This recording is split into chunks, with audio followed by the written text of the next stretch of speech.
1966 was a big year for football. The Estadio Azteca opened.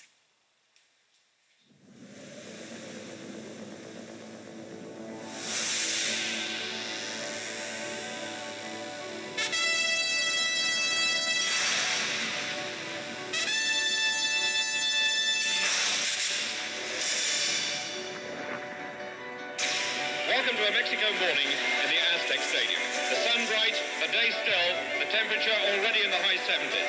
This is where it starts, and this is where it all finishes. The Aztec Stadium in Mexico City. A stadium unique in concept and which reaches towards the sky for nearly 375 feet. Altitude was the word which dominated the build-up to Mexico 1970. Well, when you see this magnificent stadium, all this full of exciting people, where else could you play it? During the time of competition, the opium of football brought its relief, and the modern gods in the temple of the Azteca Stadium did enough to rebuild the belief of a people. Hey, he's got it! Pelé has scored! Oh, that was delightful football! 2 weeks after leaving home, England's team today finally came south of the border down Mexico Way in their quest for the World Cup. The whole team was superb. Playing Mexico in the Azteca in a knockouts, that's the one that you will not forget. Mexico, well, they're under tremendous pressure to do well.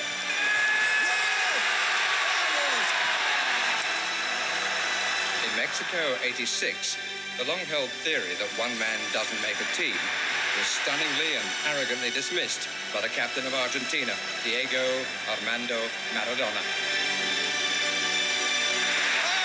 You have to say that's magnificent.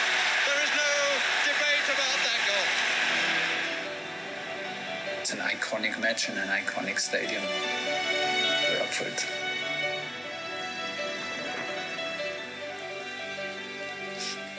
Well, the last time that England faced Mexico in a World Cup was in 1966. England won that 2-0, but Mexico have never lost at the Azteca in 10 World Cup matches. England's last game here was 40 years ago when Diego Maradona had a helping hand from an unexpected source. This is an historic and spectacular setting, and a place in the quarterfinals is at stake. France and Morocco already through to the quarters. They'll meet in Boston on Thursday. Norway beat Brazil earlier. Late goals from Erling Haaland in that one. They will face England if they make it through tonight. You will be aware that there was talk on Friday of maybe moving the kickoff to a little bit earlier in case of thunderstorms. But as things stand, it looks, despite some heavy rain and despite some rumoured storms in the vicinity, as though we are, as things stand, kicking off on time. Well, everybody, it has been a match fixture. We have waited unbelievably 4 decades for it to finally happen as of tonight in this summer's FIFA World Cup. After an unbelievable comeback against the Democratic Republic of the Congo, coming back from a goal down where initially thought they saved themselves from an ominous defeat and historic defeat to an African nation only appearing in the FIFA World Cup for its second time in its team record. The captain himself, the Lion King himself, Harry Kane, made all the difference by scoring 2 important goals in the last 15 minutes of the game to secure England's place in, once again, the knockout round of 16. And it honestly was one of the best comebacks I have seen as an England fan for a very long time. But unbelievably, we have unbelievably not just waited 40 years for England to not just play at the iconic Azteca Stadium in the capital city of Mexico City for the last time they appeared at a FIFA World Cup with the infamous 2-1 win over Argentina and the infamous hand of God from the late Diego Maradona, but also the fact that they are playing Mexico as of this evening. They have waited over 60 years and make that unbelievably 6 decades since they last played at the 1966 FIFA World Cup group stage, where they comfortably won 2-0. As of tonight, this is one of the most challenging games so far of England's campaign at this summer's FIFA World Cup.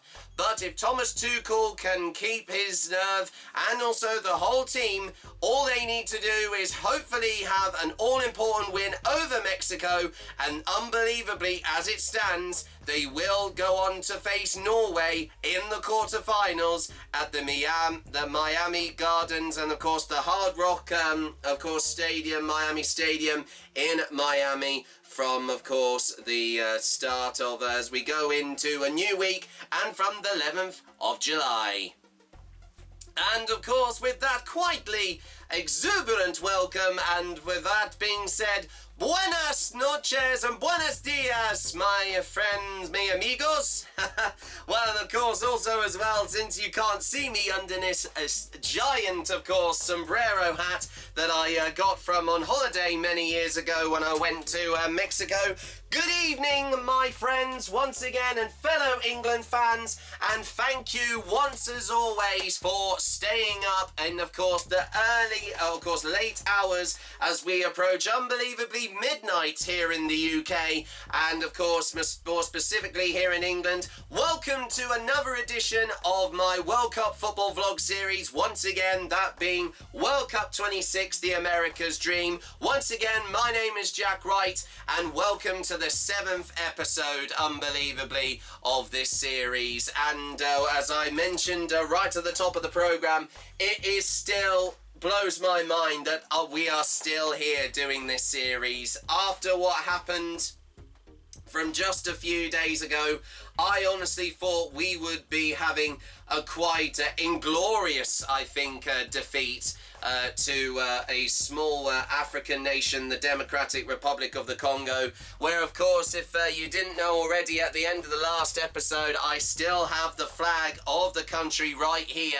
Never in my life I would ever get the chance to have my hands on this flag, but this nation nearly did something which I thought was literally impossible to even think would happen, but they made it nearly possible, and it's a good job that thanks to the unbelievable, legendary now heroics of the captain himself, that being Harry Kane, him and of course his team along with Thomas Tuchel, they managed to pull off a rescue mission that initially thought was going to be, as I said, impossible, but Harry Kane made that possible with 2 incredible goals in the last 15 minutes in the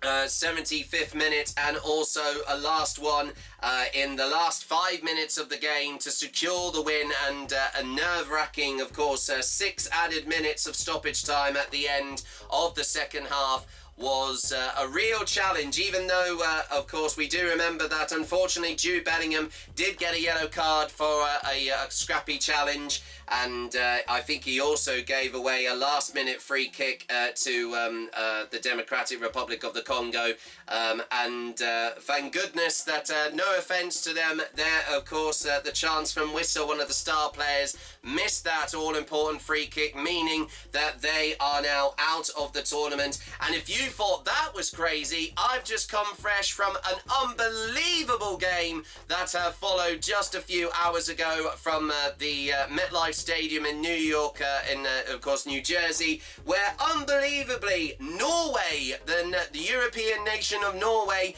did one of the most biggest upsets out of all of the South American teams. They amazingly won 2-1, my apologies, over Brazil, despite giving away a last-minute penalty, and there was a lot of confrontation right at the end with Neymar, of course, the legendary Brazilian player, provoking the goalkeeper, and it got really, of course, horrible at the end. It was a real toxic end to their time at the FIFA World Cup.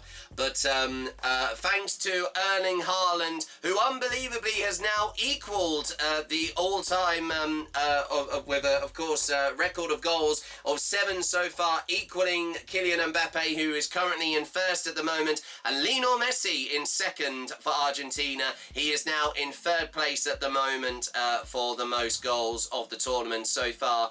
Captain Harry Kane is, I think, as I can just quickly remind you here, he is, I think he's in 5th place at the moment with, or 6th with 5 goals so far, but that can all change if he can have one incredible game as of this evening. And once again, as I said from the top of the programme, this is one of the biggest matches that the England football team have to face as of this evening. Once again, it has been, like I said, over 6 decades since England last played Mexico at the FIFA World Cup in 1966 of all years, when they won 2-0 over Mexico thanks to goals from the late legendary Bobby Charlton, and also I think it was Peter Hunt, I think his name was, or Martin Hunt, or Roger Hunt, there we go, that was his name. Of course, obviously, you can tell that I wasn't even born when, of course, the FIFA World Cup happened, and not even mentioned the final, but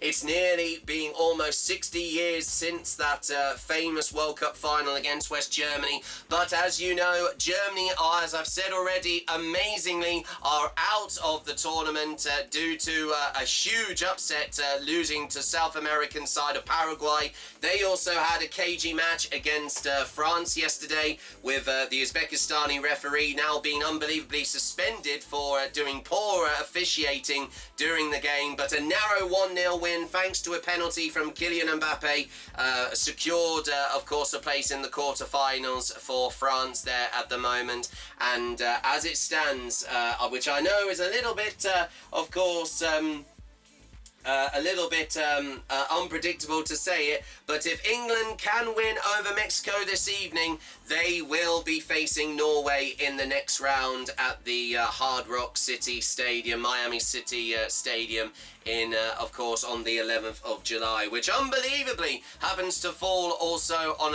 another event that will be happening that day. But I'll have more information on that if that is, of course, if we do go through.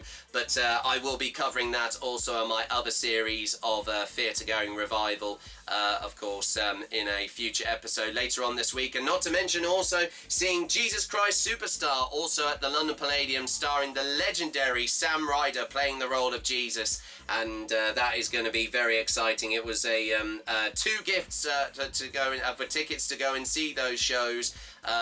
With the other one I mentioned as well, that being, if I hadn't said already, of course, Sinead Holmes live in concert. I think it was called Undiscovered, I think the name of it, as she's been writing her first ever musical theatre album with the Royal Philharmonic Orchestra, and she'll be performing at the Cadogan Hall once again on the 11th of July, which coincides with, of course, England go on to win this game as of this evening. Very shortly, in just under an hour's time from kickoff, as we're just approaching, as I said, midnight. But this is the latest game that England have had at this summer's FIFA World Cup thus far, which will be kicking off at the Azteca Stadium in Mexico City from 1 a.m. So it is going to be quite a lengthy watch. That is, of course, if they do go on to win this game. Hopefully, it is going to be an historic match, honestly, to be played at one of the most famous stadiums,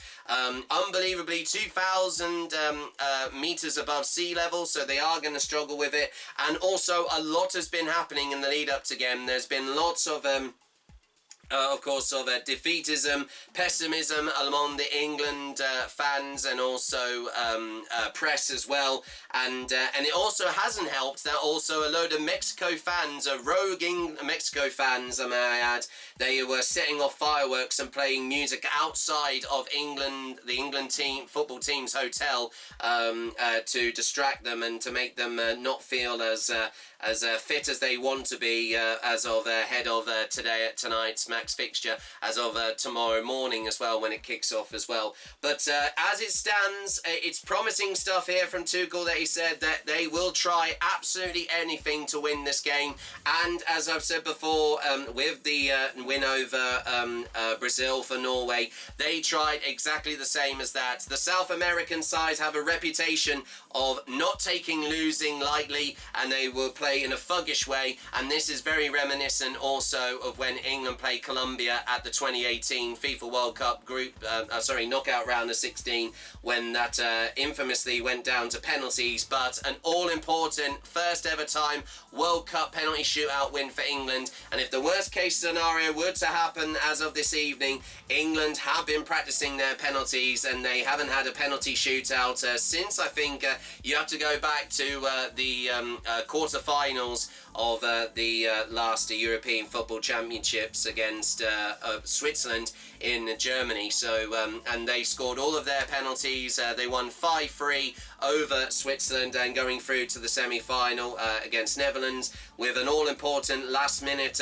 goal scored thanks to also a penalty converted also from Harry Kane, but an amazing goal from, of course, the Aston Villa forward of Ollie Watkins, or making all the difference, scoring in injury time to secure the win for, of course, England. And that's the same thing that happened with Erling Haaland, also with Norway, who scored in injury time as well to secure the win for Norway, despite giving away a last-minute penalty. But there's been so much going on in the lead up to this than just this particular fixture, and as I said before, we're just under an hour away till kick-off. But let's have a quick look at how the newspapers, as I'd like to apologise, unfortunately I was too busy and tired, of course, because the body clock on me with following the other games has been so hectic, and I've also just come from a few hours before seeing,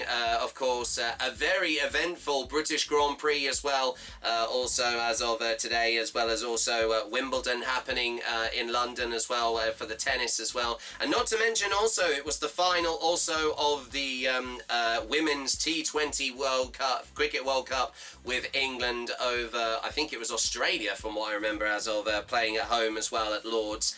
And as well as that, also in the Nations Championship, England are set to play against South Africa as of later on this next week as well. So there's been a lot of sport going on over here in England, as you can tell. But let's quickly get to some newspaper reviews here, and we start with the front page of the Sun newspaper on the 2nd of July on Thursday. And this was the day after, of course, the incredible comeback. And the headline of the Sun newspaper says, "Kung Fu, Hero Harry to the rescue as lions tame leopards." And two-goal hero Harry Kane roars with relief last night as he fires England into the final 16 of the World Cup after an almighty scare against the Democratic Republic of the Congo. Free Lions fans feared the worst when they went behind against the Leopards after 7 minutes, unbelievably, thanks to a goal from Sipenga, who was the goal scorer, and skipper Harry Kane headed home and equalised in the 75th minute before sending England supporters wild with a cracking strike minutes from time in the last 5 minutes of the second half in Atlanta. And now they face Mexico in the early hours of Monday, which as of course this Sunday, we are getting incredibly close now to it being Monday right now. And that was from Nick Parker in Atlanta, who is the sports correspondent in once again Atlanta. The back page says, "It's coming omen," and echoes of 66 as Kane double seals comeback win. And from Tom Barkley in Atlanta says, "Harry Kane was the hero again as England sealed a comeback victory with shades of the 1966 World Cup final, where unbelievably West Germany were the first to score from 60 years ago as of this month. The Free Lions captain late double finally overcame Minnows Democratic Republic of the Congo to set up a last 16 clash with Mexico in the Azteca at 1 a.m. on Monday." And Brian Sipenga, there we go, that's the full name of the player there who scored for the Democratic Republic of the Congo. Early strike had, excuse me, as I just swallow a bit of an air pocket there again. had exit before Kane saved the day. I missed a few lines there. Early strike had Thomas Tuchel's men facing a shock exit before Kane saved the day. It was the first Three Lions win in a World Cup game, knockout match, since conceding first, beating West Germany back in 1966. And also Thomas Tuchel has said that as we go to page 51 for the remainder of this interview here, and he says that it's a very good sign. Thanks for telling me, and it shows determination and belief. We had the right attitude and trusted our spirit and energy. And he's also on now scored 5 goals at this summer's FIFA World Cup, as we mentioned earlier on. And he said it feels amazing. We spoke about hero moments, whether it's me, a Pickford save, or a block from a defender, and today it was me. It was a crazy game. We're against a tough team. We were behind, but after the first hydration break, we upped our level. And as it stands at the moment, he's roared past the legendary late Brazilian football icon Pelé for World Cup goals scored, with his double goals, of course 2 goals, taking him to 13 at the moment. So there we go, amazing to see. We also got the other page here saying just what the doctor or DR ordered. Kane's 2-goal tonic breathes life into Lions. And we've also got a great shot here of the diagram of how Harry Kane scored from when he was off balance, as you can see there with the goal there. And the shot speed went back at 58 miles an hour, and it literally almost took the net off. It was absolutely insane. It was a real bullet strike, and my reaction to that was absolutely amazing. And it was brilliant to see that it was one of the most remarkable comebacks from an England football team that I've seen since the throwback to Slovakia, of course, with that overhead kick in the last minute of injury time at the end of the second half from Jude Bellingham. And on the front of the first page here on The Sun said, he scored, he congoed, which I thought was brilliant, and then congoed. And Talisman wins it with a worldie. It's Mexico next after Congo scare. And a brilliant, passionate head touch of... they touch foreheads there, Harry Kane and Jude Bellingham with the equaliser. And as we did see on the front page, as you saw, he was grabbing his shirt with an outburst of emotion, which I think I wouldn't be surprised at, just to have the ultimate relief feeling of scoring the an equaliser to get back into the game was all important for, of course, England. And that was just incredible. So absolutely amazing to see. As we also have a quick look here also with the other newspapers I managed to get here, the Daily Mail here on the front page of the Daily Mail. It says, thank heavens for King Kane. See you 1 a.m. Monday morning for Mexico. And another great reaction there of Harry Kane, of course, when he scored his equaliser goal there in the 75th minute. And on the back page of the Daily Mail, it says, where would we be without him? Kane's late double saves England from the ultimate humiliation. And Mike Keegan from in Atlanta, who is the sports correspondent for the Daily Mail, said, hero Harry Kane's dramatic late double rescued England from one of the worst results in their World Cup history, and they were heading for a humiliating exit in Atlanta, but Kane struck twice in 11 minutes against the Democratic Republic of Congo to set up a last 16 showdown late on Sunday night, or make that, of course, Monday morning, of course, as it's already now currently Monday morning, and we're just under an hour until kickoff. From, of course, showdown on with co-host Mexico at the iconic Azteca Stadium. And as it says here, the Bayern Munich striker's match-winning double has taken him to 5 for the tournament and 13 World Cup goals in total, moving him past Brazil legend and 3-time World Cup winner Pelé. But as it stands at the moment, Lionel Messi has already broken the all-time goal record at the FIFA World Cup of 20 and breaking the existing record from Miroslav Klose of Germany, I think it was 19 goals. and it was a brilliant, of course, performance. But there's been a lot of controversy around Argentina with FIFA favouriting, of course, Argentina at this tournament. And we also have a look on the first page here. We've also got a great, adorable picture of Harry Kane with his son there, as he just lifts him up. Of course, as you can see, a load of the of course, boyfriends and wives, oh sorry, girlfriends and wives, I meant to say, of course, of the England players. We've got Megan Pickford there, of Jordan Pickford. We also got Ellie Watkins, of Ollie Watkins' wife there as well, and also Ashlyn Castro, girlfriend of Jude Bellingham there. And the headline saying, "He Kane, he scored, he Congoed." And England avert disaster thanks to Captain Fantastic. And also there was an amazing interview that happened just a few days ago with Thomas Tuchel saying about school children staying up for the game, and he said that I think he said, write an excuse for school and let them watch football. The World Cup is every 4 years and we need everyone's support, especially the children. So that's great to hear there, of course. That was my best Thomas Tuchel accent. I think I did a very convincing German accent there, if you would agree with me, all you England fans. Anyway, of course, moving swiftly on, but we've also got another picture here, well, with, of course, the all-important scoring goal, that all-important match-winning goal from Harry Kane. As Kane fired home, Jude fell to his knees in relief. He spoke for the nation. And we also got a great, of course, convincing fist shake there with determination there from, once again, Thomas Tuchel. And as it stands at the moment, I know, of course, this is an old newspaper now, but since Brazil are out, Vinicius Jr. had 4 goals so far in the Golden Boot, for the race of the Golden Boot. Ousmane Dembele has still got 4 for France.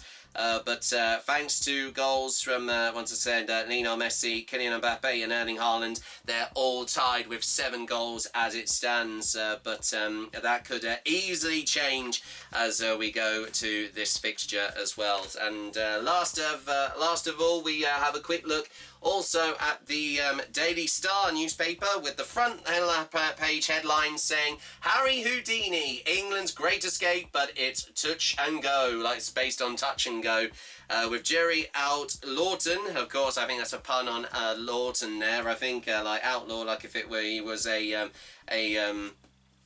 charros, which is a horseman, a Mexican horseman, and he said, Harry Kane pulled off a great escape act to fire England into the last 16 of the World Cup. The Three Lions look set to be knocked out after trailing an early Democratic Republic of the Congo goal for most of the game, but the skipper struck twice late on to tee up a clash with Mexico on Monday.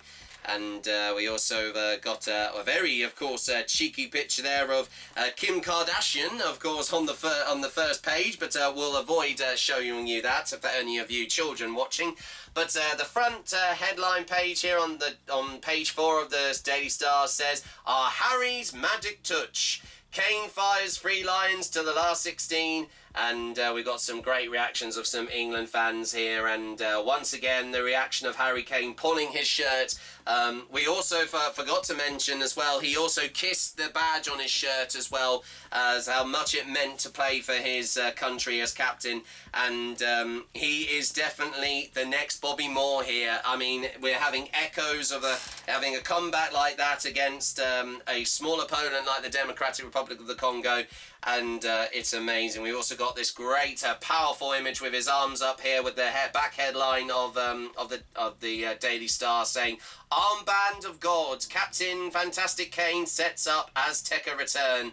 And from Ryan Taylor, who from in Atlanta, one of the sports reporters, and correspondent of the Daily Star newspaper said, superhero Harry Kane last night rode to England's rescue to seal a mouth-watering last 16 showdown with Mexico. The three-line skipper scored twice, his 12th and 13th World Cup goals to move him ahead of Pelé in the all-time list as Thomas Tuchel's men survived an almighty scare against the Democratic Republic of the Congo, and it booked England a return to the Azteca. This, of course,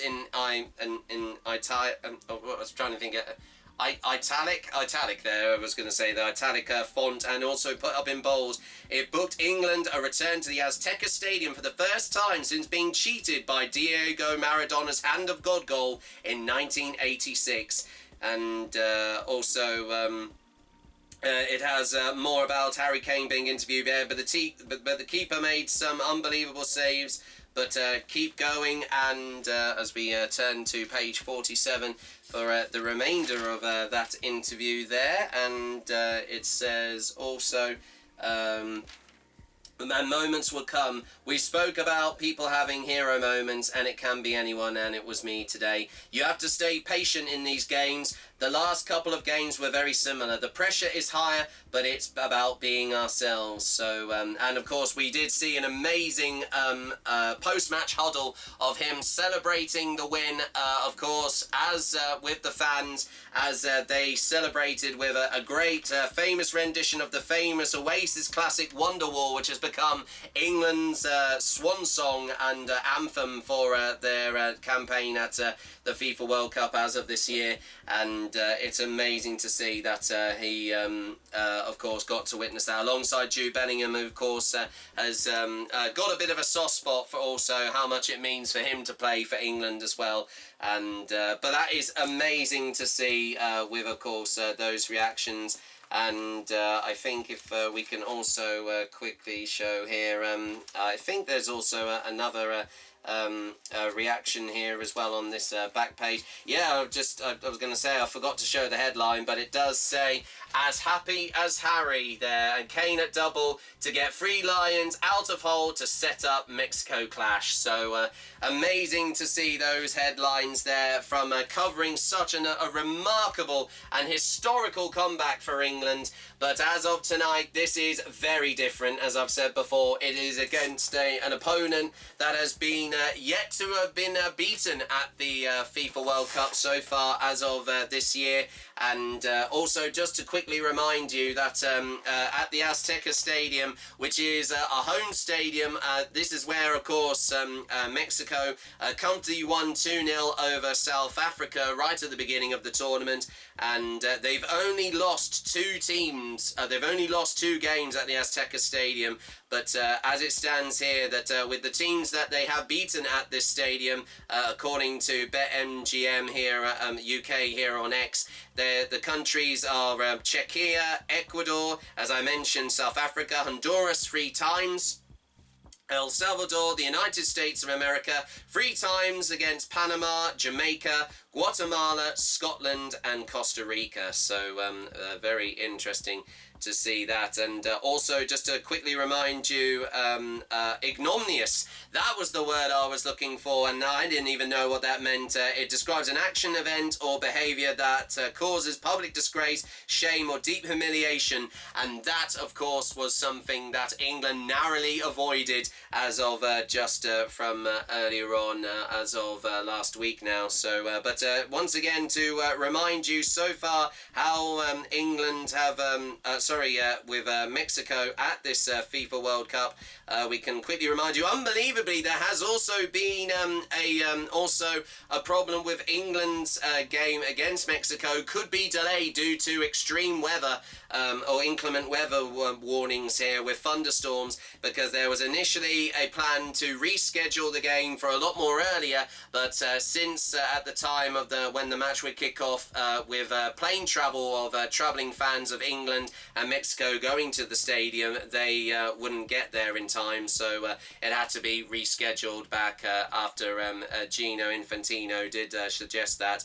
But both teams rejected that, and it still got revoked, the decision to have it from 1 a.m. at the moment. We'll be kicking off in just 45 minutes time, so But anyway, just to remind you that at the start of the World Cup, Mexico won 2-0 over South Africa, but they did lose a player to a red card. Then a narrow 1-0 win over South Korea, and then an impressive 3-0 win over Czechia, even though they went out of Group A. And then an all-important 2-0 win over Ecuador, even though they got a red card as well. The other side, they secured the place for them in the knockout round of 16 as it stands. But as it stands, the player of Quinones is one of the highest goal scorers for Mexico as of tonight. But I'm sure Harry Kane would like to have his, of course, moment once again to try and really prove that England could be strong favourites going far in the FIFA World Cup, because this is the game to do it. The pressure and, of course, the odds may be against them, but you should never write off England, because this has the hallmarks of a famous and historic matchup. And if England can win from later on, as of this morning, it could be a match that all us England fans will look back on with most fondness, more than that comeback against, once again, the Democratic Republic of the Congo. And we've also just had a few reactions here, also to remind you that... Also from a football tweet here on X has said, England left nothing to chance during their stay in Mexico City, where their hotel was. Following security concerns, the FA implemented strict measures to protect both the squad and their families throughout the World Cup. And for players' families, there's a bullet point here. Travel only in armoured vehicles, high armed security escort at all times, no leaving pre-approved routes. Hotel location kept secret, even though it was leaked a few days ago by some rogue Mexican fans, football fans. With no sightseeing allowed, and for the players, they stayed at a hotel when its location kept confidential. They arrived in Mexico City late to minimise public exposure, even though recent news reports showed whistles and boos aimed at when they arrived at their hotel from, once again, Mexican fans.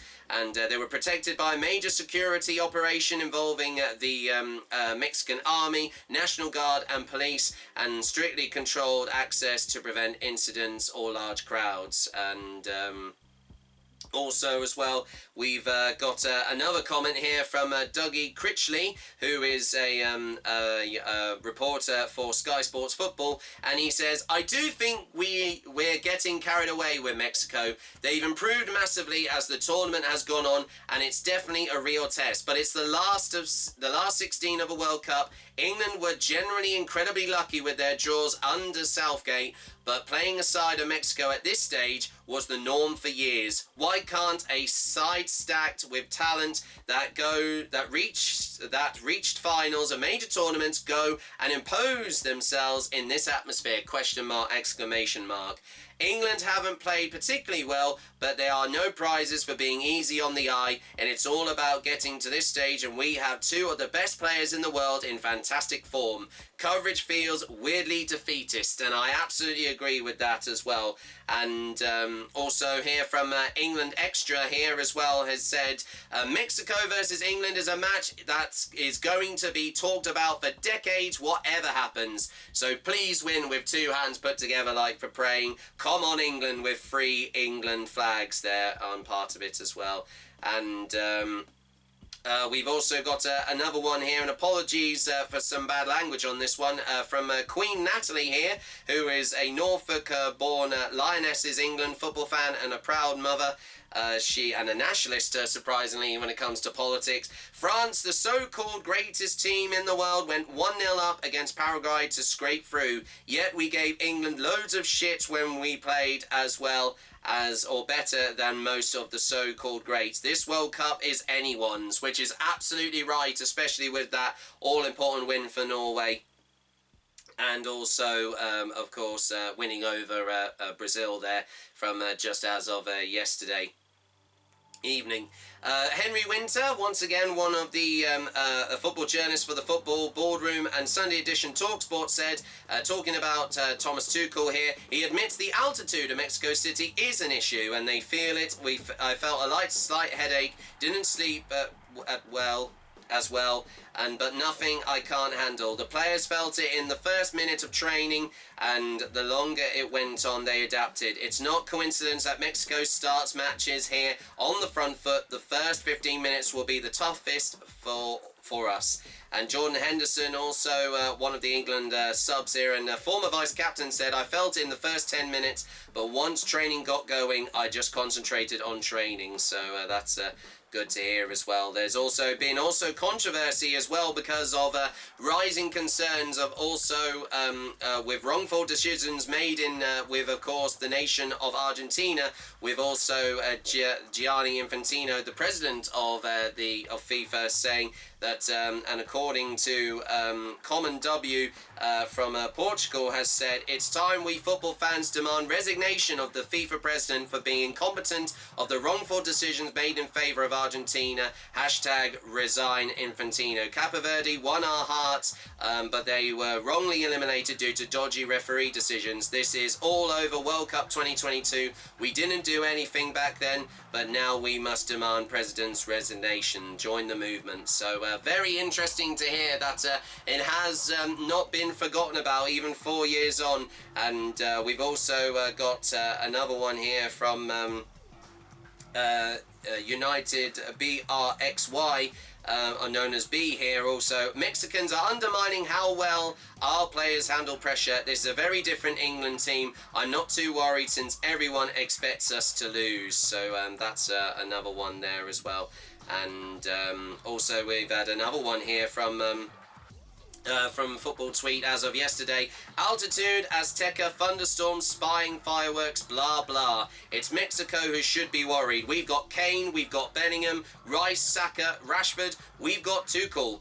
World-class players, world-class manager. England are going through. So very confident words said there from once again Football Tweet there as well. And also Declan Rice also spoke with ESPN UK from also a few days ago, and he said, we don't care where we play, it's just a stadium, we're just turning up to do a job.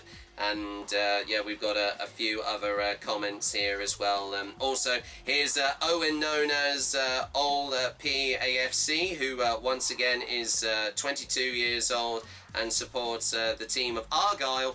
And he says, so Brazil struggled against Japan before they lost once again to Norway a few days as of yesterday. Germany and the Netherlands are out when they lost on penalties. Belgium struggled against Senegal and they had a last-minute penalty to secure their place in the next round. Portugal struggled against a side we beat comfortably, and Argentina scraped past Cape Verde. But when England win 2-1 while creating loads of chances, everyone panics. ? Why? Well, that's very interesting to hear about that. And there is loads of other comments here about of the performance over the Democratic Republic of the Congo for England here. But I'm now unbelievably starting to sweat here because as weird as it sounds, it is, I think it's not just down to nerves, but also because there's a lot going on. And this is one of the most nerve-wracking games, I think, of the tournament so far, and I think that we have every right not to be nervous, but as I said, Mexico are going to be a side that they're going to do absolutely anything to win, and I'm sure that hopefully with the referee that we has as of tonight as well, which we can also confirm that also very, very shortly. And as I'm just quickly getting, they've already, of course, announced the lineups also as well for England. But we do know that unfortunately DJ Spence picked up an injury during the last game against the Democratic Republic of the Congo. So he has been replaced, and as it stands, Jarrell Kwanzaa is set to replace him at the moment, also playing as defence alongside Ezri Konsa, Mark Gehi and also Nico O'Reilly. But we'll we'll have more information on the side, of course, as of we get ever so closer, as we unbelievably are now, just as I said, amazingly, nearly half an hour now until one of the biggest matches, I think, of the World Cup so far, not just for England, but for the entire tournament, because this has been a matchup, like I said, that England fans, I think all over the nation, have been waiting for over 60 years, and of course make that 6 decades,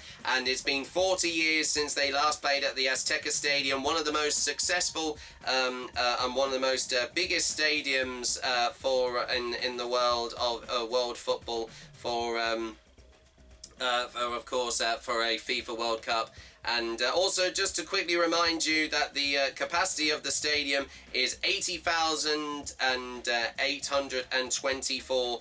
Therefore, also for again for that particular nation. And we can also remind you that as England are ranked 4th in the world, we can remind you that the El Tri is their nickname, of course, also their manager of Javier Aguirre.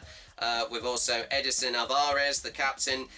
They are ranked 14th in the world, and unbelievably, this is a very interesting fact to know that amazingly we have an incredible achievement over Mexico, that their biggest defeat unbelievably was to of course us England back on the 10th of May 1961, and from all the games that we've recently played with Mexico, whether it be in friendlies or other tournaments and then just the FIFA World Cup, we've won 6 games, drawn 1 and lost 2. But the last time we faced Mexico in a friendly was back on the 24th of May 2010, which was played, it doesn't say here, but it was a 3-1 win over, of course, once again, Mexico at Wembley Stadium, and it's also being confirmed along with the goals here, as well as I'm just getting a betting advertisement here that I'm trying to get rid of.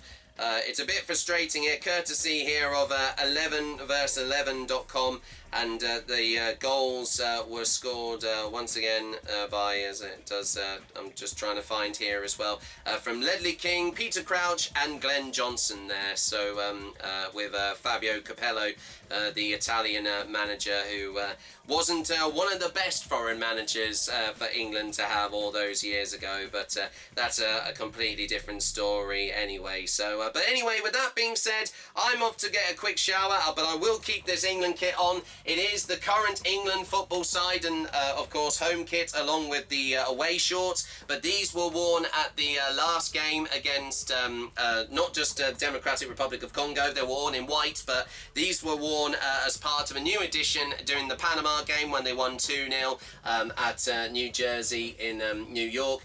And of course we'll be back very, very shortly as we have the lead up to kick-off, and it's now time for one of the latest games and hopefully one of the most challenging and I think nerve-wracking games of England's campaign at this summer's FIFA World Cup, live from the Azteca Stadium in, once again, Mexico City, Mexico. It's Mexico versus England in a knockout round of 16 at this summer's FIFA World Cup.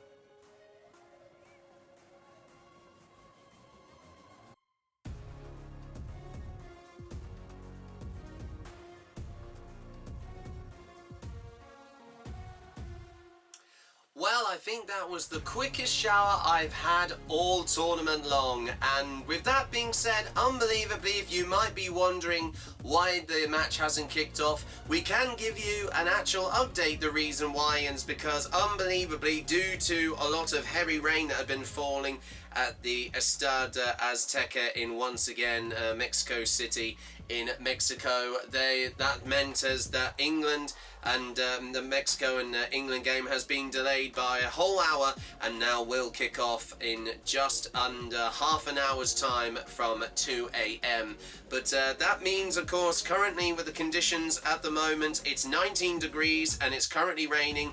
England have already gone out to train for, of course, ahead of kickoff. And I think, weirdly enough, this will actually suit England, while, of course, Mexico might be under a lot of pressure since they're used to playing in the heat, of course, of their own country. But this is the first wet match for them at this summer's FIFA World Cup. So, and we've already got a little, a bit of a footage of a little, I think, feature about previous players who have played. I think it was all to do with someone who played for Mexico, who's also played at club level for Wolverhampton Wanderers, and they're showing that right now with one particular player who picked up an injury but went on to have a very successful career playing for his national side. But once again, we can remind you of the starting lineups as it has been confirmed from FIFA as of from just the last hour or so. And we start with the Mexico side, and they're playing in a 4-3-3 formation, and Rangel is a goalkeeper alongside Jay Sanchez, number 2, C. Montes, number 3, and also Vaquez, number 5, and Gallardo, 23, Mora, number 19, Elira there, I think that's the captain there, number 6, alongside also Romo, number 7, Alvarado, there we go, that's his name, of course, the number 25, he's actually the captain, my apologies. The current highest goal scorer, Jimenez, number 9, and also alongside Quinones, who have also has contributed for his team with many goals so far in the last few rounds of this their FIFA World Cup campaign. A very interesting side, and as we now go to the England side, once again they're playing in their old faithful 4-2-3-1 formation with Jordan Pickford in goal, and to replace the injured Djed Spence, who picked up an injury from the last game against the Democratic Republic of Congo, Gerald Kwanzaa has his second start at the FIFA World Cup, despite receiving a yellow card for time wasting, unfortunately, but it was a bit undeserved because he was in genuine pain when he had to be subbed off in the Panama game. Alongside Ezri Konsa, Mark Guehi, Nico O'Reilly at number 3 with Elliot Anderson, who nearly scored also in the last game, and I think he will be one to watch as of this morning, of course evening over there, and of course at the moment it's Raul Jimenez there, of course, to remind you, one of the Mexican players, as we got a few shots here when they the way that they play in a triangle, Romo, Gallardo and Quinones, and Jimenez also standing there with some unique set plays that they did when they last played against South Africa in the, I think it was the last, Ecuador, my apologies, when they beat Ecuador 2-0, and showing also the likes of Alvarado, one of the star players for the team as well, and how they play uniquely with I think the pyramid, because we're having 3 players connect with each other, so they come useful for short passes. But anyway, like I said, I did go off topic there, apologies for that, but once again, we can also remind you that Declan Rice is also back after injury, along with Bukayo Saka starting on right wing, and left wing Anthony Gordon, after setting up those 2 all-important assists for the captain Harry Kane, who starts from the front, and Jude Bellingham just behind him at number 10, and they are hoping to contribute once again.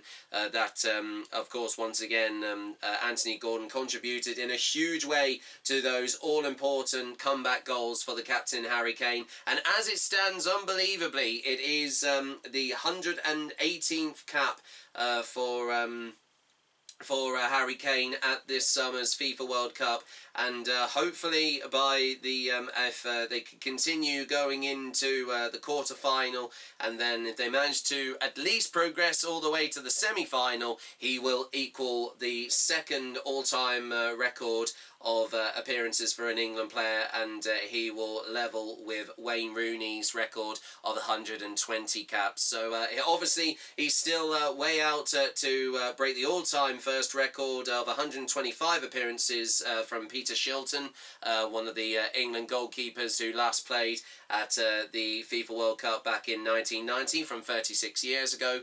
And so yeah, that's very exciting indeed, and this is going to be, I think, one of the most unusual football matches that I've ever watched in the whole history of following the England team. We don't normally have games this early on in the morning, but as of when this game finishes, hopefully if England do win over Mexico here as well. Also, we can clarify also as well that tonight's referee is Alireza Fagani of Australia, and we also do have two other games that will be happening from later on as of today. From 8 o'clock, Portugal will take on Spain in a very exciting fixture, and then from also tomorrow morning at 1 o'clock, the United States of America will take on Belgium, and once again on Tuesday, the 7th of July, and also Argentina will take on Egypt, and the final game with Switzerland against Colombia there as well. So from 9 o'clock tomorrow, of course, evening as well too. So there you have it, everybody. Well, we are just under half an hour away until kickoff. This game I am once again quite nervous for, but as you know, it wouldn't be the World Cup without being a little nervous because of the expectation of this England team, and for the fact that they've managed to draw Mexico over Ecuador.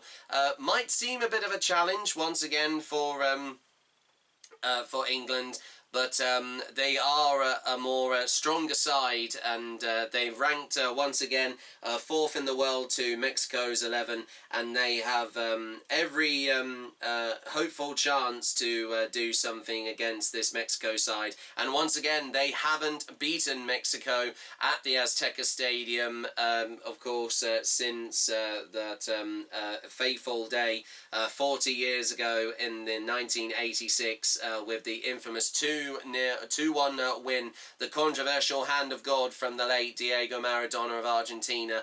Can that end tonight? Well, we'll find out, and we'll be, of course, heading... well, once again, we have got live coverage here on BBC Sport. We'll hear from the commentators Guy Mowbray and Alan Shearer very, very shortly as we count down to the start of, once again, as we continue live coverage here on JackpotButtonLewis Sport Productions of the FIFA World Cup knockout round of 16 epic clash with Mexico versus England from the Estadio Azteca in Mexico City, Mexico.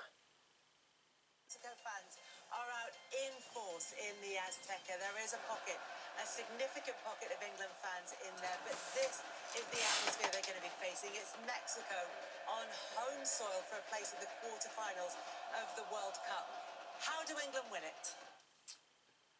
Yeah, I think I've said a few times, I think they need to keep the composure, stay connected, not let big spaces, not get involved with what Mexico wants. Mexico want England to open up, and as Mika's just showed on the clips, stay compact, stay hard to beat, be resilient, and when you get a chance, be ruthless. Absolutely, thank you, Wayne Rooney. This is not a game we're going to stroll out and pass them off the park. We're going to have to go through some really difficult moments. I honestly feel like this team, the togetherness got them through that DR Congo. It's what they talk about. It's what Thomas Tuchel's been most impressed with. They're going to need it tonight, and they're going to need that man who was just in shock. No fear, absolutely embrace it. Go and make your country proud. This could be one of the most difficult games in the whole tournament in terms of that atmosphere there and all the talk beforehand. But they've got the players to do it. We believe in them, and they just need to go out there and show everyone how good they really are. Absolutely, thank you, Michael Richards. Or if you're out in the pub that's going to be open till 5 o'clock in the morning, you waited till nearly 2 a.m. for this kickoff. You have earned it. Thank you, Kelly Cates of BBC Sport. The teams are in the dugout now. Our commentary team of Alan Shearer and Guy Mowbray. Good morning this time, Guy and Alan. Good morning, everyone. Good morning, gentlemen. For the first time at the FIFA World Cup, the latest World Cup football match fixture of England's journey at this summer's FIFA World Cup. So it's actually now kicking off, this time local time at once again 8 p.m. in the evening over there in Mexico City, while it's currently 2 a.m. over here in the lead up to kickoff.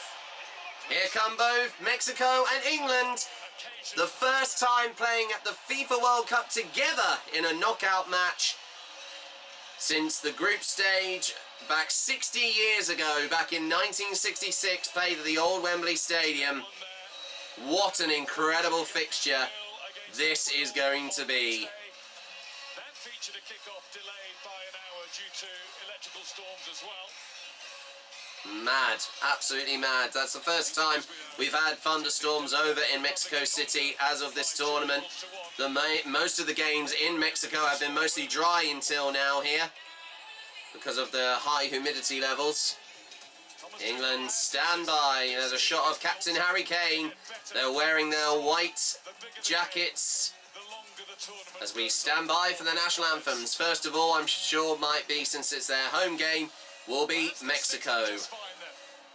Because from some games in the USA that might have felt like a bit of an exhibition in front of which is Mexicans at the Cry of War, the name of the national anthem. First of all, for Mexico. You're either Mexico or, for a small but very vocal, passionate pocket, you're England. I think it's a lot more larger than small, Guy. The turnout of fans. This part of the show should be something to savour as well. Absolutely.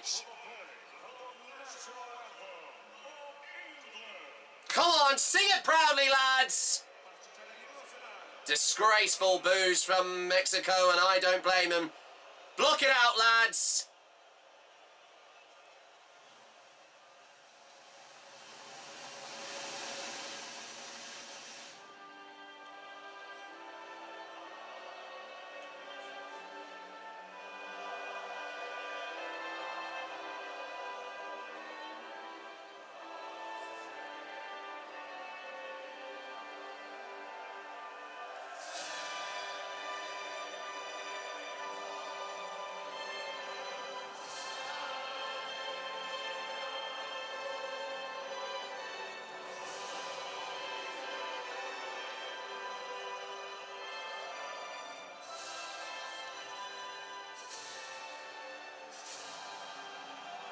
Come on, England! Block out all those boos. They're just jealous because we know we're better than them. But I feel like I should do the sensible thing and boo them. Give respect where respect is due. Fight fire with fire. But let's hear it though.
Still a rousing rendition, and that's the first time I've actually heard it not being sung in an a cappella style to the first time that they had their anthem sung as the opening match fixture at that very stadium against South Africa from earlier on as of this month. Alan, we've talked about the things that are in favour of the home team, which does seem a rather typically English thing to do, but now it's here, now it's all about the game. Absolutely. It's all about how they'll play as of today. Anything can happen here as long as this referee, of course, this Australian referee is fair. We don't want a referee curse.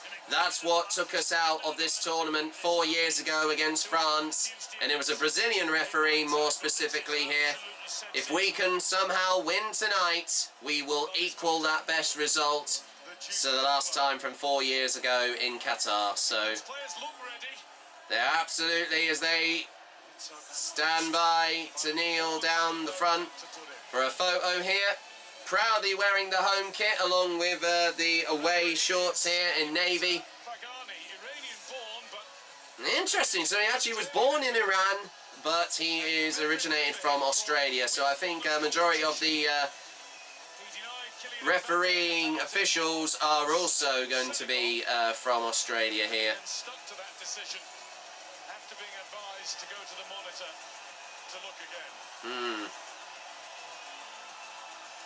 So let's have a clarification. And we've also got Moroccan fourth official there, and also I don't know who's the other one at the bottom.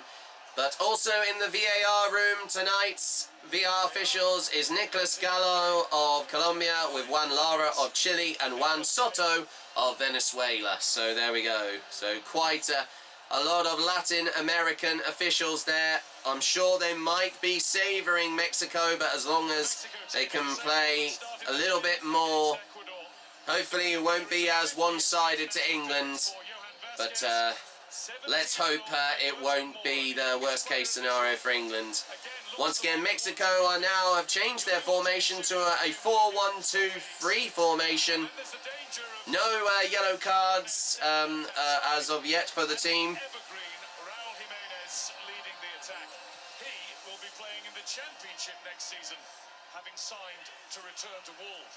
Interesting. So also as well, England are playing in the exact same formation as Mexico, with Jude Bellingham with the only yellow card so far in the tournament.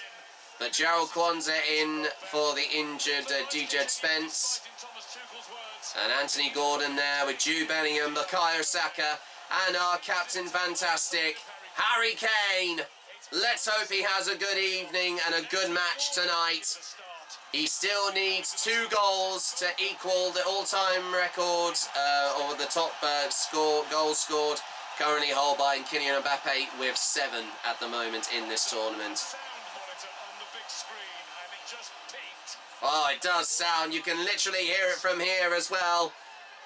But I'm going to try and keep as relatively quiet as possible because it is the latest England game in any tournament that I have, of course, reacted or commentated on.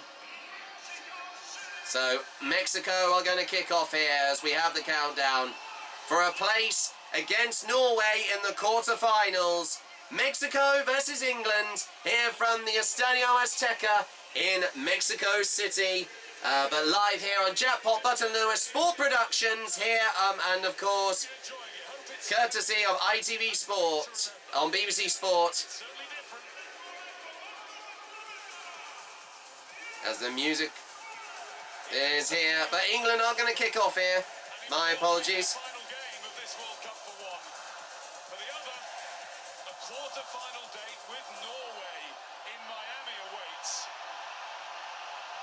Pressure's on, but we all know what that's for, Alan. Absolutely. Boos already from Mexico. Let's see if we can shut them up. England kick off. It's Mexico versus England in the knockout round of 16 at this summer's FIFA World Cup in, once again, at the Estadio Azteca in Mexico City. Once again, with live commentary from myself here, Jack Wright on JackpotButtonLewis Sport Productions, and Guy Mowbray and Alan Shearer from BBC Sports. England just need to stay focused to the boos here. Get the ball into the half as quick as possible, certainly in these first. As we get a shot of Javier Aguirre of Mexico, he's the head manager.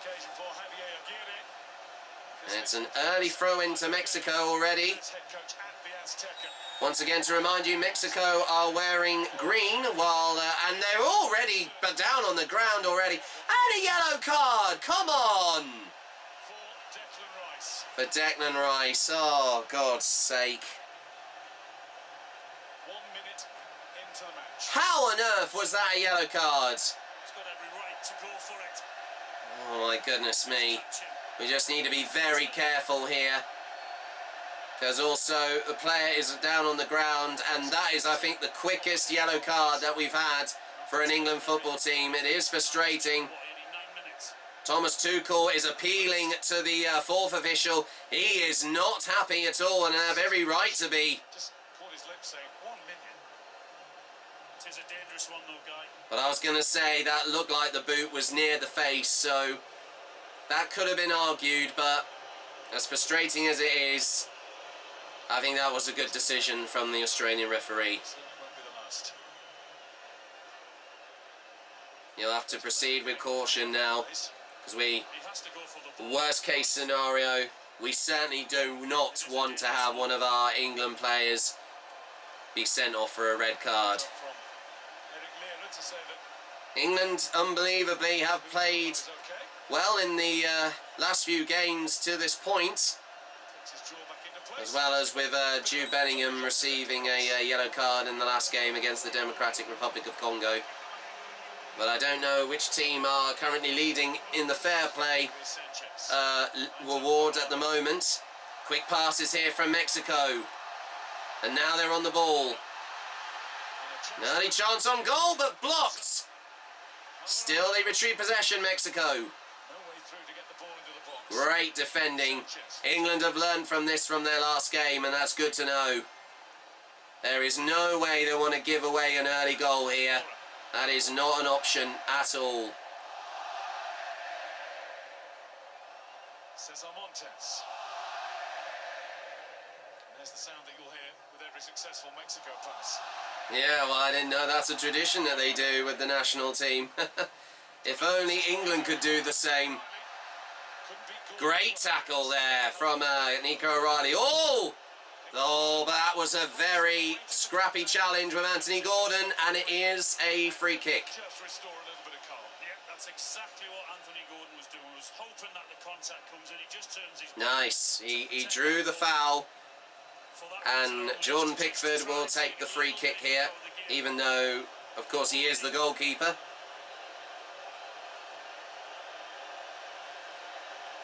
A threatening early chance from Mexico, but England have soaked it up as the rain has started to lighten. Always a good chance for England now.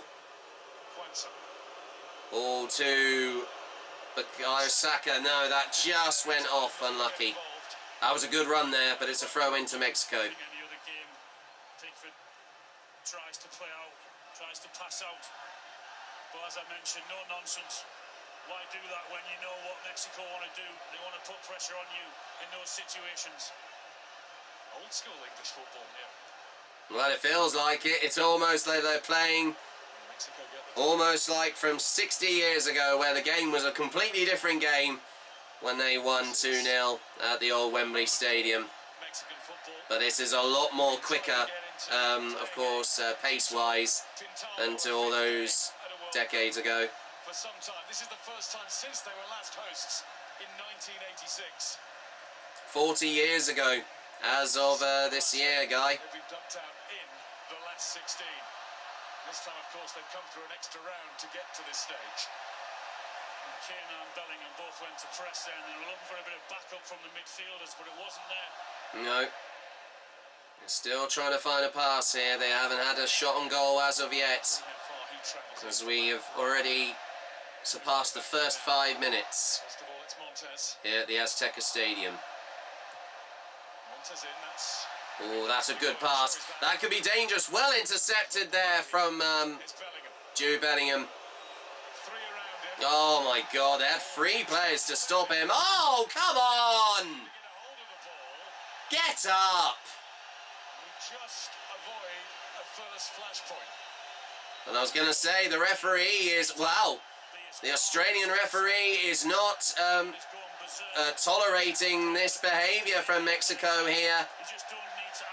Yes, at least at this time it's gone against Mexico. And the shirt was pulled on Jude Bellingham. And he literally grabbed the ball with his hands. That was clearly a handball. That should be a yellow card. Dirty tactics in just only the first 5 minutes of this game. Absolutely ridiculous here from Mexico. England have the free kick.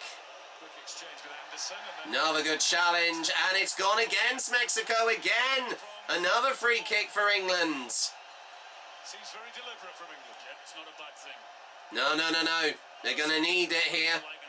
They're trying to get any chance to just get the ball up and out of their half. Because this is almost going to be... It feels like the England team are fighting a revolution here against the Mexicans. All the way back to Jordan Pickford. You can see by that pass alone there is no problem at all with the playing surface, despite taking a soaking for hours now. No, well, it will suit England, surprisingly, as they've already played in wet conditions previously at the MetLife Stadium a few weeks ago against Panama when they won 2-0 thanks to goals from Jude Bellingham and Harry Kane. They're just passing the ball around here. Mexico are just getting drawn out here. Nice little run from Nico Riley. Here's Jude Bellingham. Up the left side. Anthony Gordon. Up the left wing. Oh. But it is a corner now for England. They just... Mexico were looking a little shaky. A nice little push around there. That was a good little shield, bit of shielding there from Anthony Gordon. And it's a first corner for England here as we approach the 8th minute. England would love an early goal here. They haven't scored one. An early goal since the Croatia game after 11 minutes. Declan Rice now with the corner. The first one of this morning's match fixture. The referee is just giving a firm word to some of the Mexican defenders here and midfielders. He passes it, no long ball. Saka crosses it in. No one got to the ball, unlucky though. But the ball was overshot and it's a throw into Mexico. England player ran to the near post and Saka decides to put it to the far post.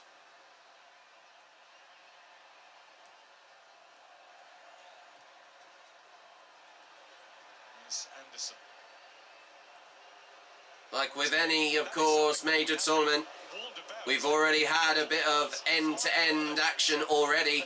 The first chance for England, no shots on target yet, but England are just biding their time here because this is a very huge fixture against a very formidable South American nation, even. Of course, they've already beaten South Africa, who are already out of this tournament. Absolutely, Guy.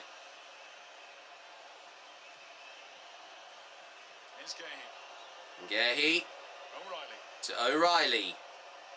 Gordon's there for on the left wing again. Jude Bellingham. He could have had the ball passed to him, but no, he's passed it back. Anderson. Passing it back again. Elliot Anderson. I don't mind this guy. Good, patient football. Oh, and another late challenge again. But nothing from the referee. He says play on. If they want to keep the ball like they're doing, then that's fine. Absolutely. Nice through ball. It just got intercepted by Jude Bellingham. Oh, God. He lost his balance there, the Mexican, the number 6. Great pressurising there from Jude Bellingham. He completely was off balance. They were already struggling already. intense player. He will wave his arm around. He will complain. Well, he has every right to complain, but it's gone England's way. It's a throw-in as Nico O'Reilly stands by with the throw-in. Oh, but it was wasted. It was misbounced. It just got mishandled there from Anthony Gordon, and it's a goal kick to Mexico. Going to remain unflappable amidst all this. It would be Thomas Tuchel. He was remaining focused with his arms folded as he was with the national anthem right at the start of the game. He's not wearing his cap this time, but I feel like that's because of the rain has stopped over there in Mexico City at the moment. As we approach the 12th minute, still nothing in it. Mexico 0, England 0 in the knockout round of 16 at this summer's FIFA World Cup here at the Azteca Stadium in Mexico City.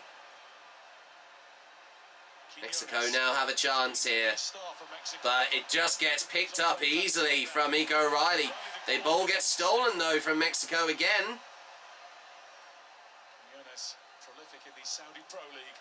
Now playing a little bit more slower here. They are trying to get through this English defence, which they are trying to, but some good marking there again from Mark Gehi. They pass the ball back to the halfway line. They make a good pair. Vasquez brings the pace, Montes the height. A dangerous ball ahead, but straight to... That was a long ball. No threat for Jordan Pickford. Very alert goalkeeping there. Pass the ball back. He's just walking with the ball there, I think, Gehi. And also Kwanzaa. It's Jude Bellingham. O'Reilly. Pass back to Pickford. He can boot it up the field. There we go. That's better. Kwanzaa. Once again, this is his second FIFA World Cup match appearance. Good to see he's fighting fit after his injury against Panama. He's hoping for a better game as of this evening. Great long ball! Oh, it is a chance! Oh! What a great long ball there to Bukayo Saka! But the keeper just got there in time from Mexico. Oh, he did get a kick to it, but it was straight at the keeper. The keeper was off his line. It was straight at him, but that was dangerous there from England. They nearly got caught there, Mexico. Long ball, and that's... Ooh. And it's out. Brilliant. It's a goal kick to England there with that challenge from Gallardo, number 23. That deflection. Yeah, it was last touched by Gallardo by his left leg. So it's a goal kick. And Jude Bellingham just does a very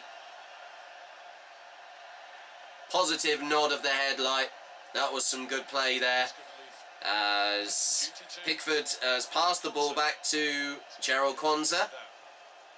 He is going to pass it back to Pickford, who boots it up the field, way past the halfway line. As we approach the first quarter of the first half of 15 minutes. Still no change to the score. Mexico 0, England 0. Here in Mexico City. Alvarado didn't have a clue where he was, did he? He didn't know No. where he was. Fortunate.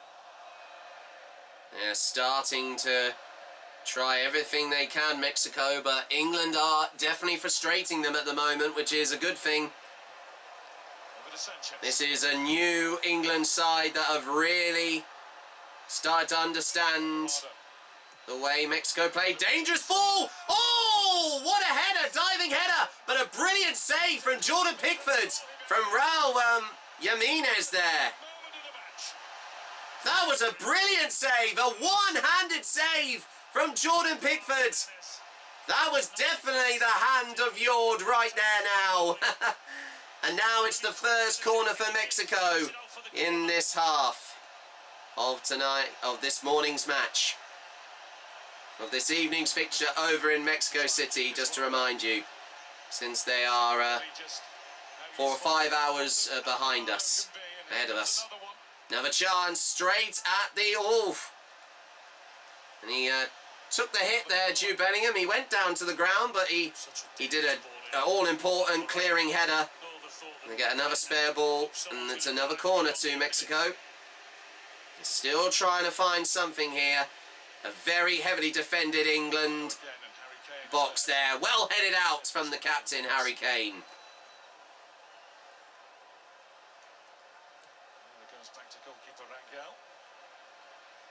Well, it's fair to say they made a vast... I don't know why the keeper was very brave, the Mexico goalkeeper, to come out of his box. Because it looked like Harry Kane was trying to anticipate and possibly go around him there. They're really playing deep, Mexico, here. Which I think is a little bit vulnerable here for England to possibly counter-attack. Dangerous through ball, though, up the left side. Oh, but he just kept it in, though, for a throw-in. He nearly gave away another goal kick to England there. They're really under pressure here, Mexico.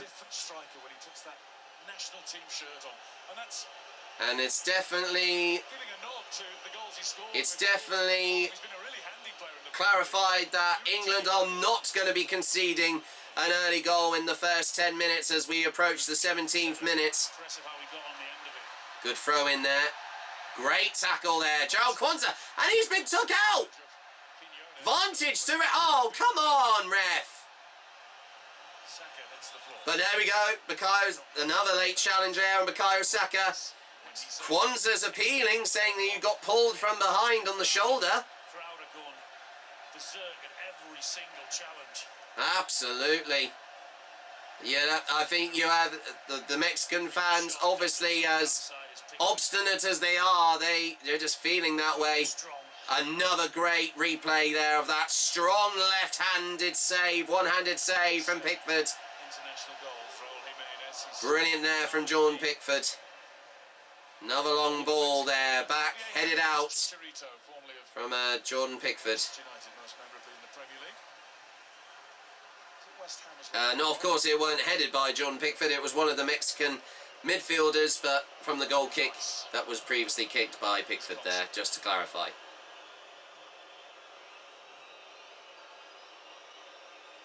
At least England are still remaining focused here, and they nearly had a chance on goal thanks to Bukayo Saka. Hopefully another chance will come. Ooh, some quick passing here from Mexico.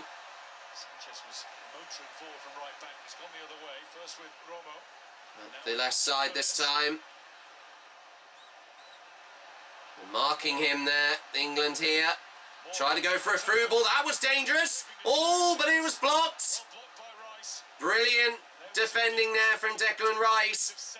Gehi clears it away from danger, and then Mexico were trying to counter-attack, and another challenge again on the England player.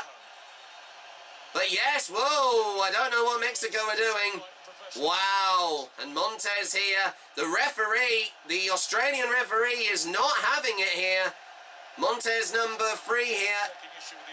That challenge on Jude Bellingham.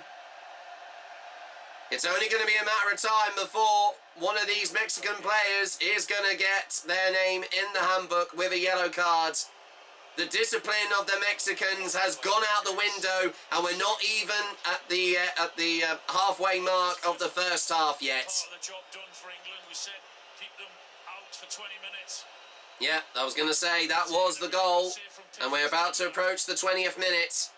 3 minutes away from halfway through the first half of this very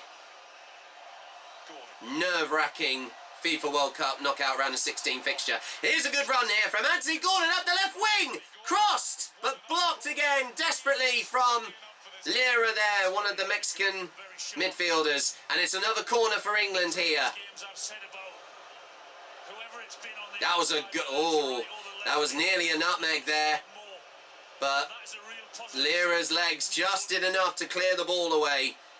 England in a very good position here. They could get a set piece here. Remember, they have scored from free kicks. Declan Rice has provided assists for Harry Kane and Jude Bellingham earlier on in this tournament. Could we see something like that now to make all the difference as we approach halfway of this knockout round of 16 fixture? The ball kicked.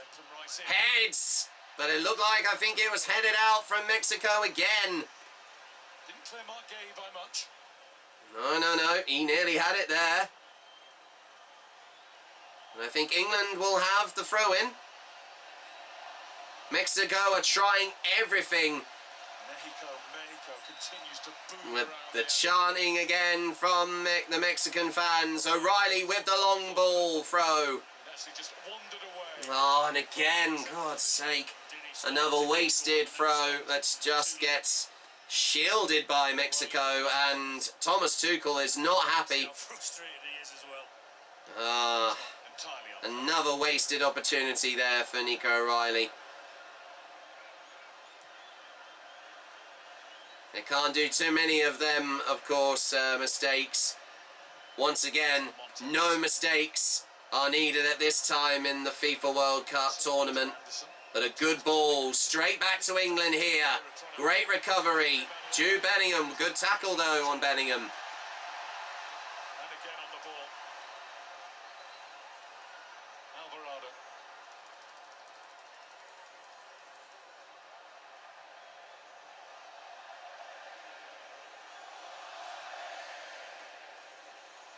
I mean, the atmosphere there is just on another level, but while here it is full of tension here.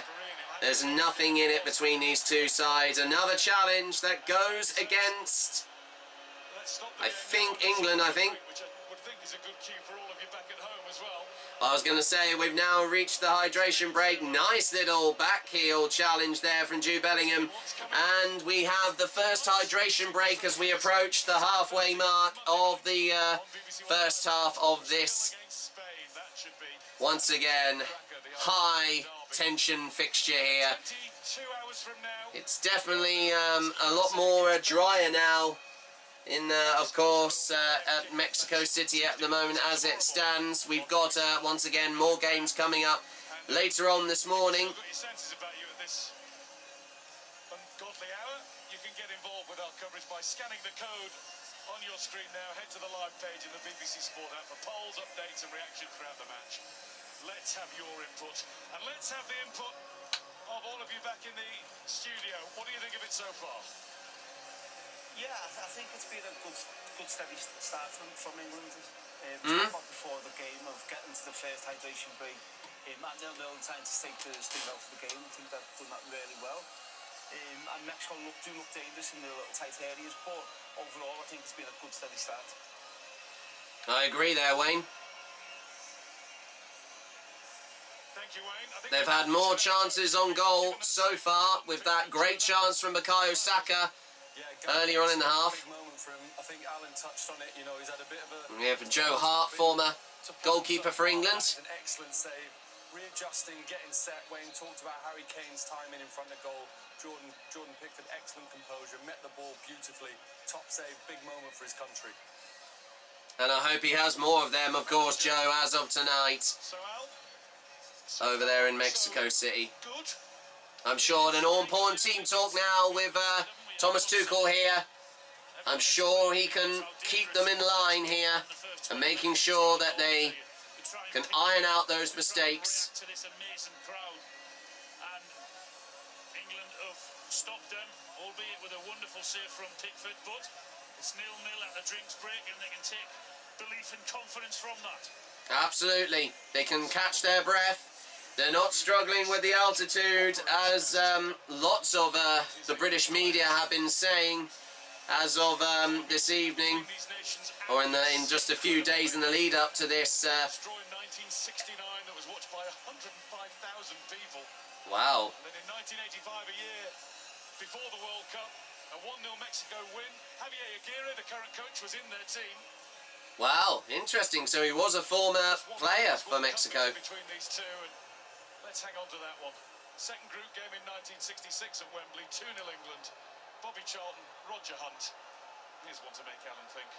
England's players then were on a £60 match fee.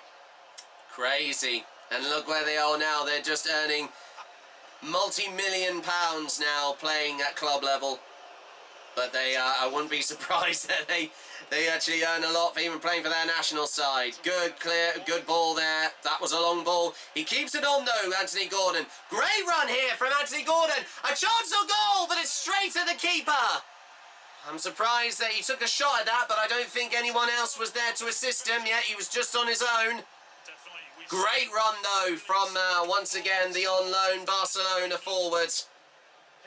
He nutmegged one of the defenders, and that's his first shot at goal. Oh, and another challenge. Oh, no. Oh, no. I was going to say, I thought that was against us there. A challenge from Raul Jimenez on Ezri Konsa. It's a free kick again to England. Brilliant run, brilliant sprint up the pitch there from Anthony Gordon just right after the hydration break. England are just kicking it up a gear now. They're putting it up a gear. 3 attempts on goal for Mexico, and that's their first one on target so far for England, and their first on target thanks to Anthony Gordon just right now. Another great long ball. Oh, and it was just played a little too wide, and it goes out for a throw-in. But promising stuff here again from England here as we approach the 27th minute. Still Mexico 0, England 0 in this FIFA World Cup knockout round of 16 match fixture here. And what a game it has been. There's nothing in it between both sides here. Good pass to Harry Kane from Gerald Kwanzaa. Nice little turn from the captain. Pass back to, I think that was Kwanzaa, I think. Elliot Anderson. Oh, another challenge from behind. Nothing from the referee, surprisingly, though. An advantage played to Mexico, but Mexico are slow to try and get the ball up the field. They're trying to find some long passes or some crosses here. But that is not an option for England here. Great steal of the ball there from Jude Bellingham. Look at that. Oh, and a good tackle there again. And here's another chance now for Mexico. The ball goes wide, and it's a goal kick to England. Yeah, they're miss-kicking some of these balls here at the moment in the last phases of play. Because of the energy and because of the pace that they're trying to play at, players are going to have to do their job defensively in tracking back and doing that. You're right there, Alan. And this is a real test for England. Oh, and another late tackle. Oh, I was going to say, I thought nothing from the referee there, but he has stopped. That was a nasty challenge again on Jude Bellingham. That should be a yellow card. Lira, sorry, number 6. He's having one final stern word with him. That should have been, he should be on a yellow card by now. Oh, and Jude Bellingham taking a nasty, once again, another hit. Not a fan of that. I don't think there's a need for it. We already know he's in control. Absolutely. Throw in to Mexico. They managed to just clear the ball out from a quick free kick, as we just saw earlier on. England nil, third group game that neither side really wanted to win. Wanted to finish second in the group. Did help England. Absolutely. This matters a bit more. Absolutely, yeah, of course. Very different from the Democratic Republic of the Congo game. Well, a little slip there from Saka. First player to do that. But, well, I was going to say, I don't think that was a dive. He just slipped on the wet pitch there. There's another throw into Mexico. They throw it quickly. Some quick passing here again as we approach the last 15 minutes of this first half. Mexico 0, England 0 here at the Azteca Stadium in Mexico City. In the 30th minute. Oh, not good. Well, nearly a fluke pick up of the ball, but there we go. Declan Rice gets it out for a throw-in. Mexico keep the pressure going as they take the throw-in quickly. They try and push Mexico back. England here again. There's some options there on the right wing, but some brilliant marking from England here again. They are not letting Mexico have a lot of time on the ball here, which is brilliant to see here. They've really stepped up a lot since the last game here. I have to say, I've been very impressed with England's performance so far in this first half.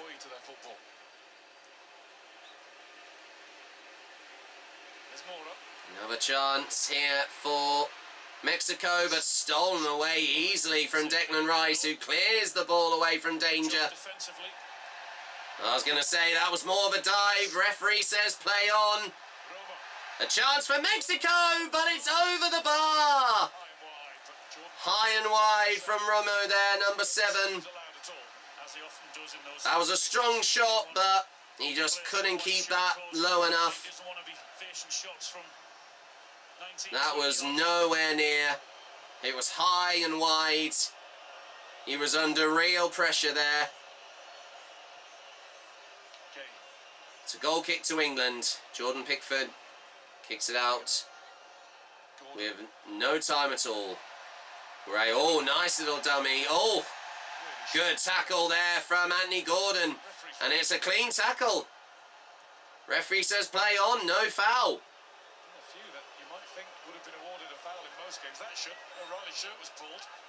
Oh, well, I was going to say a shirt was pulled now. Oh, goodness. Free kick taken quickly from England as Nico O'Reilly passes the ball back to Mark Gahey. 32 minutes in, England doing as much as they can to quieten the passion of the Aztecan. Absolutely. This is a real threatening atmosphere. It's almost like a Roman Colosseum. Not normally just with booze, but if there were to be cheering, they're fighting like knights of the round table here. They'll tire them out especially, and this can be England's chance to try and capitalise on that. Oh, a good little lob there. Oh, he nearly had hands on the Mexican midfielder there, Gerald Kwanzaa. He got away with it though, surprisingly. Mexico now try up the right wing again.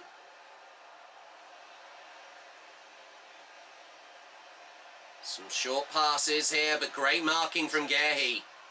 Great tackle there from Nico O'Reilly again. Lira retrieves the ball for Mexico. Montes. Quiñones. Colombia born.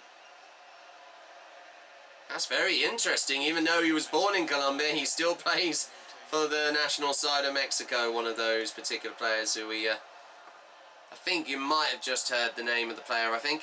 I might have talked over it by accident. Mexico try up the left wing again. A shot from distance, but no one was there. Another long wide ball, and it's out for another throw-in to England. They are forcing Mexico to make these mistakes. England, which is brilliant here. And I know it's painful to hear all these whistles and boos from Mexico, but it just goes to show they're not true football fans when they're doing something that is a sign of total utter disrespect against England here. And this is nothing we are not... They're no strangers to, of course, for any South American side when we play them at the FIFA World Cup. Not a good pass. Pass back again there from Mexico. England trying to counter-attack here. Some brilliant marking again here. Gordon tried to challenge one of the midfielders. Closing in on them again there there's Jude Bellingham. Ball passed again here from Mexico. They're going back near to the halfway line, which the ball goes back again here. They are just not managing to find any long threatening plays. Oh, there's a chance though for Mexico, but straight at Jordan Pickford with another very alert save. He kicks the ball out, and now Declan Rice on the run now up the right wing. Brilliant play. Saka now. Can he find a cross? Ball comes in. Heads, and it's a goal! Jude Bellingham! He scores England's first goal over Mexico in the 36th minute. Jude!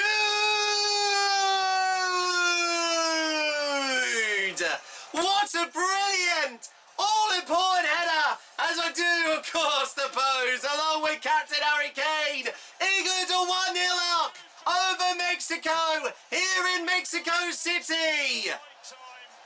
Oh, brilliant, what a goal!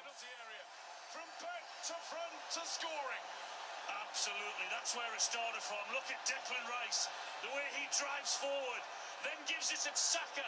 With the assist, the cross, and a one-touch header straight in from Jude Bellingham. It was almost so reminiscent, that header, of that goal he scored against, I think it was Serbia 2 years ago at the European Football Championships.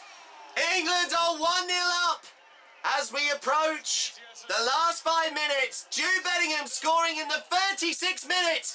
England are 1-0 up over Mexico here in the FIFA World Cup round of 16. And England are on the run again. It could be two. Here they go again. Yes! Oh my God! A FIFA World Cup first in just a few minutes. Jude Bellingham has scored again. Unfreaking believable. Oh my God! Don't wipe your eyes. Don't rub your eyes. This is actually happening. Ow! I'm pinching myself because this is actually real and happening. Jude Bellingham has scored a second in just a space of a minute.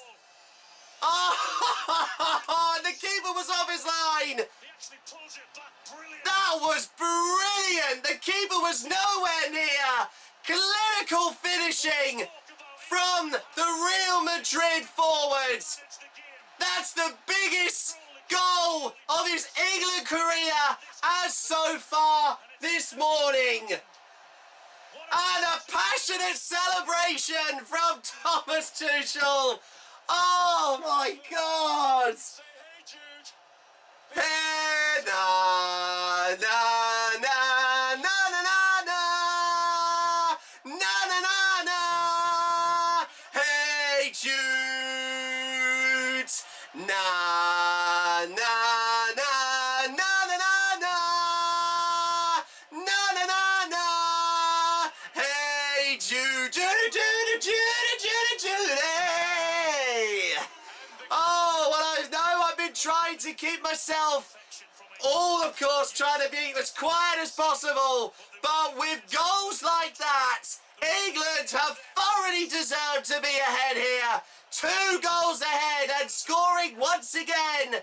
I think that was in the 38th minute. Jude Bellingham makes it 2-0 for England over Mexico here at the Azteca Stadium. Clearly, this stadium may be 2,000 meters above sea level, but I feel like that is no problem. All you doubters of them are going to play poorly at this stadium. You have been proven that Jude Bellingham, I think that was unbelievably now to quote, oh actually I think I remember now, that's his 4th goal of the FIFA World Cup so far.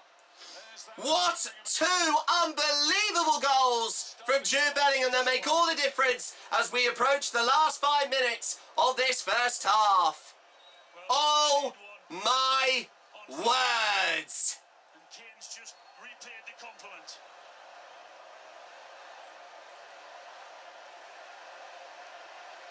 The Mexico fans now are trying to rally behind them. Well, I feel like the Mexican fans have been silenced now. That only just channeled all of that positivity and determination from England.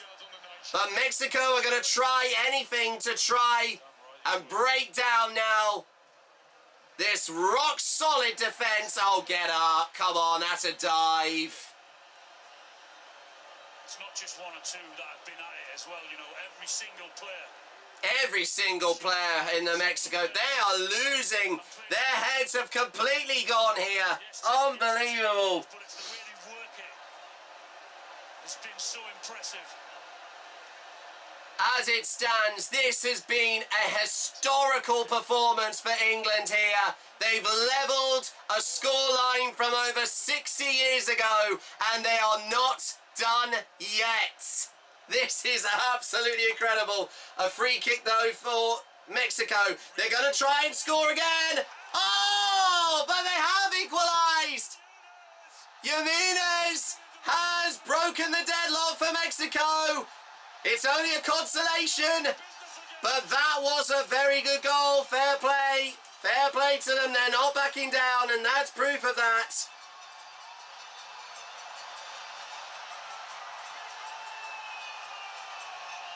Well, it's crazy to know they've waited almost a whole half of 45 minutes to finally score. What a game this is.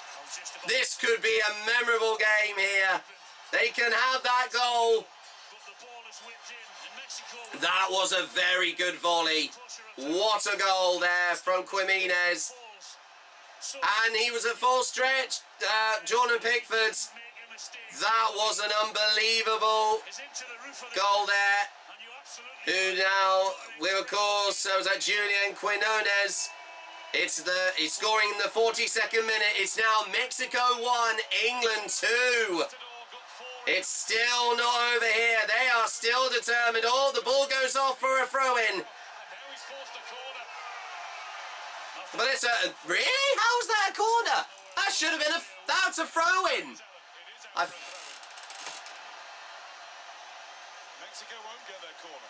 Oh, yeah, and so rightly so, because I definitely saw the ball go out there. Thomas Tuchel. I know that was a bit painful to watch that goal there from Mexico. But this was coming though for England, so at least they were first to score. Now all England need to do is hold off Mexico here. They're going to try absolutely anything. Oh! Yeah, they're just throwing their bodies around. That is not going to be their ball this time. O'Reilly soaking up that challenge there. But what an unbelievable 45 minutes of football we've had so far here at the Azteca Stadium in Mexico City. This is going to be a game, if England can go on to win in the next half, in the second half, will be a memorable game to be watched by England fans forever. But like I said, England are not done here. They are going to try anything. This is their real test. They had the 2-goal cushion, and it may be gone down to 1 now. As long as they don't give away another goal here. But some great play here from Mexico. They need to get it out. Well cleared. Brilliant clearance there from Gerald Kwanzaa as we approach the 45th minute and to stoppage time. They're reacting to the crowd again. The team on the up, and they've got 5 minutes. That's what the ball... 5 minutes of stoppage time at the end of the first half. Can England hold on here? Headed, but that was not a good on-target header. That was just headed back. Yeah. Mexico are trying everything here. That's a throw-in. Now, we do remember that last time out, England did somehow manage to give away 2 goals to Croatia right on their first game, right at the beginning of the tournament. But that is not an option for England. Here's another chance! Oh! That was so close to being an equaliser there. But it weren't the best hit shot there. That was a bit of a... Yeah, he was trying to go for the volley, but it came off on the ground. And it just goes wide. Pickford with the goal kick here. Oof. Can Bukayo Saka keep it on? No, unlucky. That was just too long. He was just pushed out.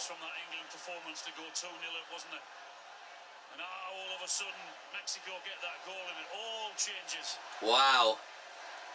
And we have the replay of the goal from Julian Jimenez. But then again, that was a very good goal. They can have that goal as long... That's the only one that they score as of this evening.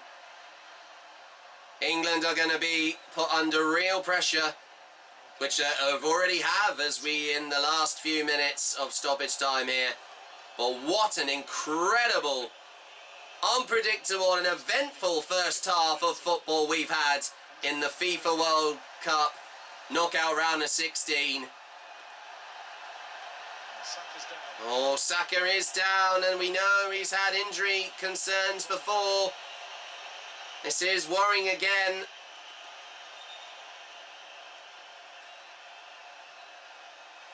But he was pushed from behind. I think it was there. I think that should have been a yellow card there. I think the referee was being lenient there again. Another chance for Mexico. Heads! Great diving save again with the right hand from Jordan Pickford. Another big save for England. Something similar from the left again. He whips it in, and that's a brilliant header. That is a brilliant save. Superb save from Pickford. As he was jumping up like a salmon just to clear that ball away. It's another corner kick for Mexico as we approach the last 2 minutes of stoppage time. 2 he's got on the end of now, and 2 good saves from Pickford. He's been playing so well tonight, honestly. It's the biggest game he's had in an England shirt for a long time. Oh! And another chance goes wide again over the bar for Benitez. Number 3. The hero treatment from his teammates. What did he get on this? Well, so he should, because he shouldn't be free in there, Montez. Oh, and he tried to get the ball, but that was brilliant pressurising there from Jude Bellingham, who had his leg quite high, but he did enough to keep him off balance. England are hanging on to half-time here. Absolutely here. This has been a real challenge. It's almost like Croatia all over again here. Another corner for Mexico. Ball comes in. Headed out though, well cleared from England and cleared away from danger as we approach the last minute. What a game he's having, Jude Bellingham, eh? I mean, all of them are playing really well, but Jude Bellingham, goodness me. And people were doubting him right at the beginning of the tournament, and he's proved the critics wrong again. Some brilliant play. And without doubt, he stopped his team. With 2 incredible goals right after each other in the space of 2 minutes. Sanchez. 30 seconds. Come on, lads. Just hold them off till half-time. Vasquez.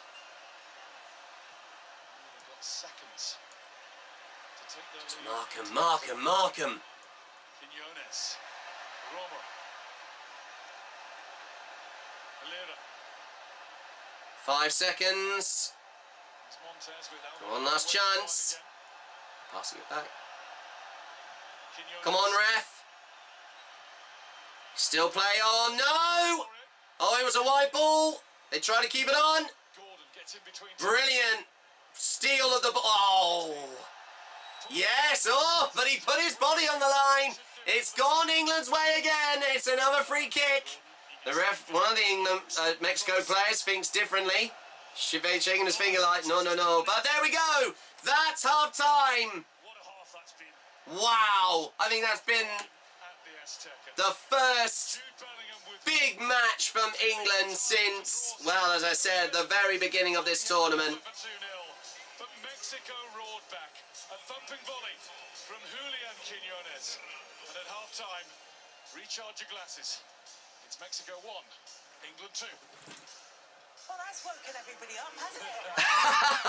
Indeed, Kelly. England were absolutely outstanding. Yeah, the things that they can improve on, but in terms of the way they sat in and the counter-attack, that is what England do really well. Absolutely there, Micah. Kane linking up really well.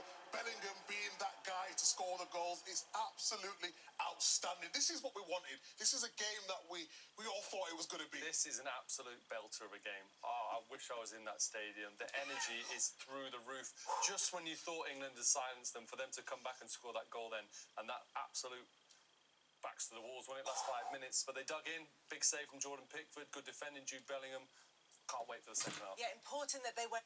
Amazing. Well, of course, we just had Kelly Cates there, Wayne Rooney and Joe Hart, and also Micah Richards. What an unbelievable first half of knockout football we've had at the FIFA World Cup. England have had an incredible half despite conceding one goal thanks to Juliano Jimenez there. But as it stands, England with a narrow 2-1 lead at half-time. They are currently 45 minutes away from hopefully facing Norway in the quarter-finals of this summer's FIFA World Cup. Half-time score here at the Azteca Stadium, as we just heard from Guy Mowbray. Recharge your glasses, catch your breath. This second half is definitely not to be missed. The second half will be live here on JackpotButtonLewis Sports Productions in just a few minutes. Once again, half-time score from the Azteca Stadium in the FIFA World Cup knockout round of 16. Mexico 1, England 2. Half quick, can we manage the game, slow it down, frustrate the fans, get the fans on the Mexican team's back, and then at the right moments, pick the right moments, go forward and try and get that third goal. We've talked about the importance of in-game management. England obviously have a deep bench that they'll be able to use in the second half. Where do you think they'll be looking to make changes if and when they do? 100%, and that's what Thomas Tuchel will be saying. He believes in this squad and they believe in each other. I think England can make the better changes. I think both wingers are going to run themselves out. Incredible defensive work they're putting in as well as their attacking work. I think they're going to need help in midfield. That's a really tough role. Everyone needs to be ready. Every single player in that squad needs to be able to represent tonight. I think it's just about concentration as well, getting the distances right. In terms of the way the first half panned out, England went a little bit too deep at times, allowed them crosses in, and they're really good on crosses, definitely with Jimenez as well, winning them first contact. So it's just about keeping the concentration and going forward at the right times. I think that's fine when you go deep, because as long as you stay together, but it's very important when you're deep and you're defending your own box, there's still pressure on the ball. So you have to make sure there's pressure on the ball. We don't allow them to get crossed in the box where they look really dangerous. We did say that Thomas Tuchel will be giving an important half-time team talk. The England players still not showing any signs of coming out for this second half. So he's amazing. got a lot to say to them. But this is how much it means to them. Real problems, hasn't he? He looks really sharp getting in front of Gay and Konza. They're going to have to be They don't want to have this energy drop despite that the clean sheet has been broken, but England are determined to hold on to this narrow 2-1 lead. Yeah, they've been told by the referees to hurry up. That's fine. But Thomas has had his bit to say as England come out from the changing rooms. A big 45 minutes here for England, thanks to some 2 incredible goals, and now it's a record 4 goals at the moment for Jude Bellingham. Harry Kane still has 5. If Jude Bellingham can score again in the second half, he will not just get a hat-trick, but he'll be level with the highest goal scorer for England in the team, that being once again Captain Harry Kane. Earlier on today or late yesterday. With you for the second half of this one, Alan Shearer and Guy Mowbray. Thank you, Kelly Kate, and to Joe Hart, Wayne Rooney and Micah Richards with some very positive comments there. And Alvarez, the captain, is about to come on. There's a half-time substitution. One of the star players in Mexico have their first substitution. Alvarez is one of the star players. A change for Mexico.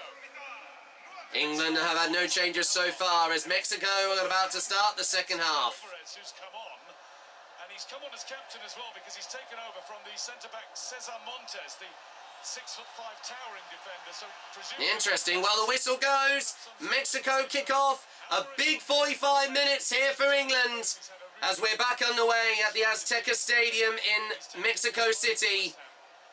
As the score stands, England are narrowly leading 2 goals to 1 thanks to Jude Bellingham as we join back to Guy Mowbray and Alan Shearer of BBC Sport coverage.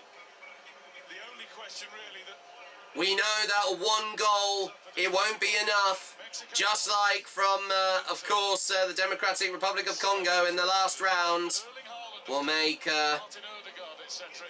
all the difference. England need another goal. And fast, hopefully. Oh, a dangerous chance right off the whistle there for Mexico, but it goes out for a goal kick to England. No change to the formations for either side. The anxiety levels are on the rise, on and off the field. Absolutely. This game, even though we've only had one half already, has been so high on a level like I've never seen before. Easy enough for Rankel. Thinking things have gone a bit foggy. Don't ask anybody to adjust the picture. As it stands, England, if they can somewhat maybe get another goal, and as long as they don't concede again, they will face Norway in the quarterfinals on the 11th of July in Miami. Can England hopefully get there? Only 1 45-minute half stands between them and that quarter-final place. Alvarado. Sanchez. Good challenge, that was blocked. It's another throw into Mexico. Great defending again as England are quick to respond over the Mexicans. Gallardo closed by Saka. Nice, good marking, quick passing. Well picked up though from Nico O'Reilly. A challenge on Harry Kane, but it was missed. He passes the ball back to Jude Bellingham. More boos from the Mexicans, but that is total disrespect. Oof. He nearly had a chance, but no. He managed to recover again. Mexico tried to shoot out from range, but that only gets blocked from one of the England midfielders. And the ball now kept on from Anthony Gordon up the left wing. Here's Harry Kane. Oh, Gerald Kwanzaa is looking for support here. Getting back in position. Declan Rice. Gehi. Some quick passing again. Good pass to Anthony Gordon. Back up the left wing once more. Good pass. Oh, good cross. Oh! But no one was there. Bukayo Saka. Oh! And a challenge on Bukayo Saka. And it's only just a throw-in. Wow. And oh, he nutmegged the 23 player. That was a great cross there from Gordon. Even though no one was there to pick up the cross. But Mexico are scrambling just to even defend here. There. Oh! Oh, off the post! What a chance for Nico O'Reilly!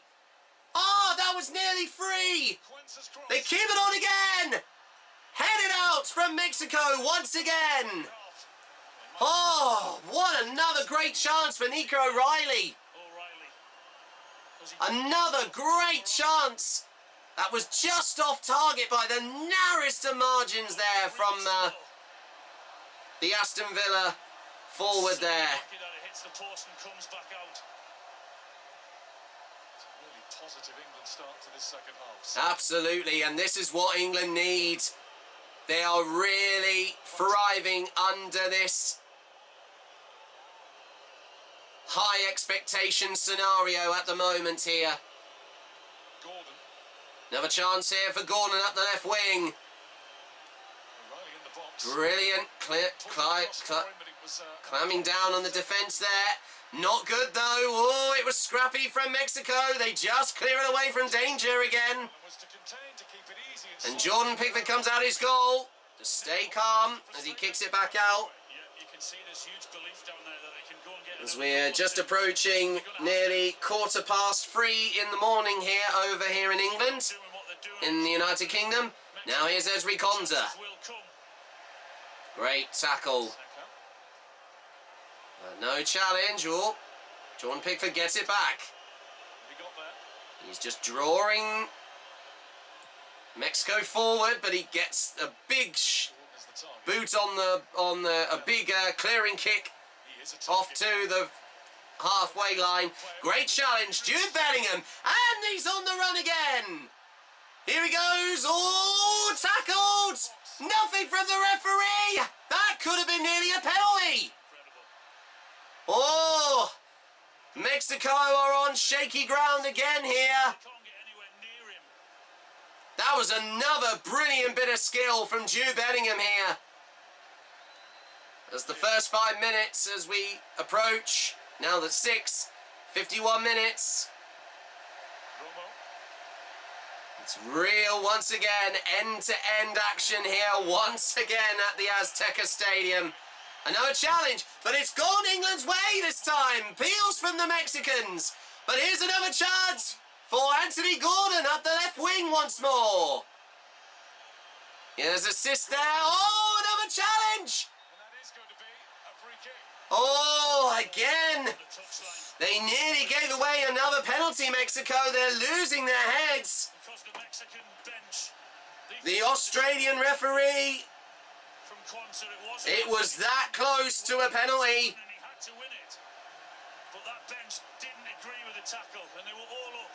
Oh, they have every right to be. Just a pointless what? From, of course, the Mexican manager.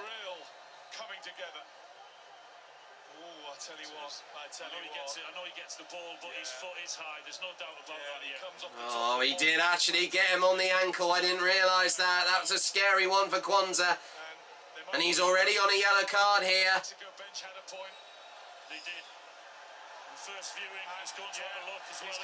Oh no, it's a VAR call here for potential violent play here. It's a possible red card. This is not good here for England. This is worrying. And it's a nasty, nasty challenge, and I think he'll be fortunate if he gets away with this, because it's... Well, if Messi can't get away with that... Oh, no. Let's hear what he has to say. Let's hear it.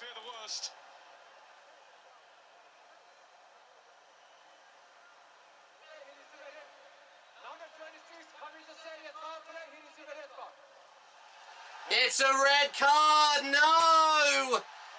For Jarrell Kwanzaa.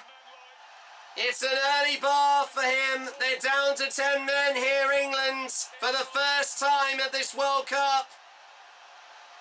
This is very, very worrying here. That was clearly a hit on the ankle there. Kwanzaa does play the ball first, but that doesn't matter in the rules of the game.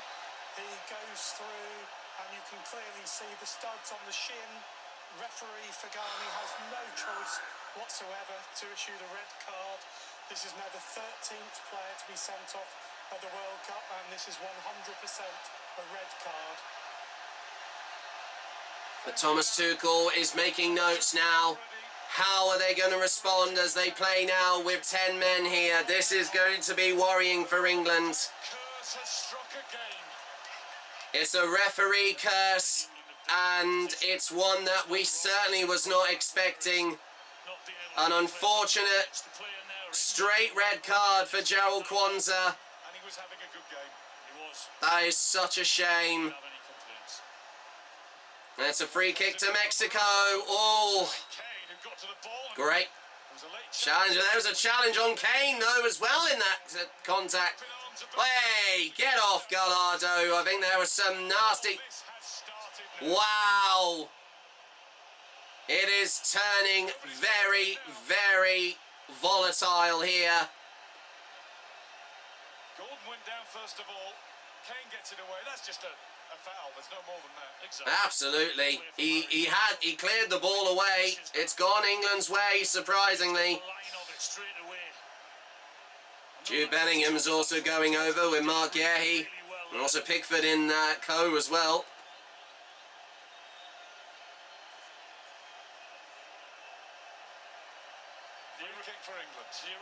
Yeah, free kick, 35 minutes to go. That's the chance from Nico Riley earlier. That was so unlucky. It just came off the post, the right post. But England,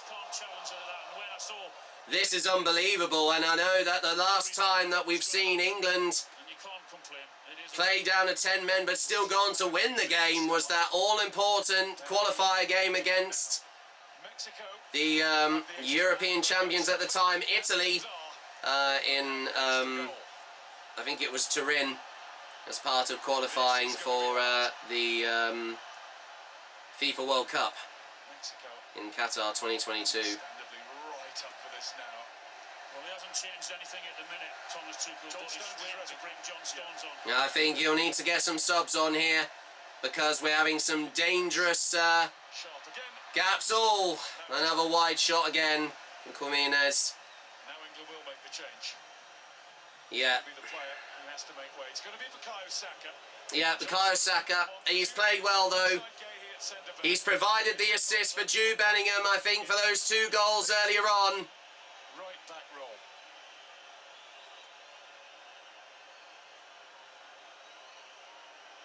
As we have the first England substitute as of this evening's fixture over in Mexico City. 4 subs remain here.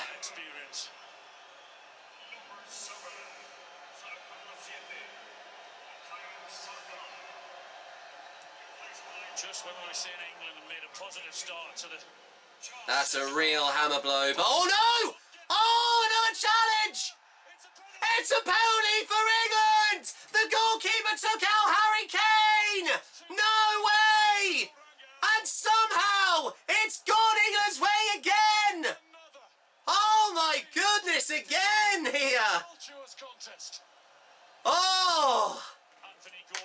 Rafael, the keeper, the Mexican keeper, has took out the captain Harry Kane. But watch Gordon's reaction. How quick he is onto that. That was brilliant. There was no...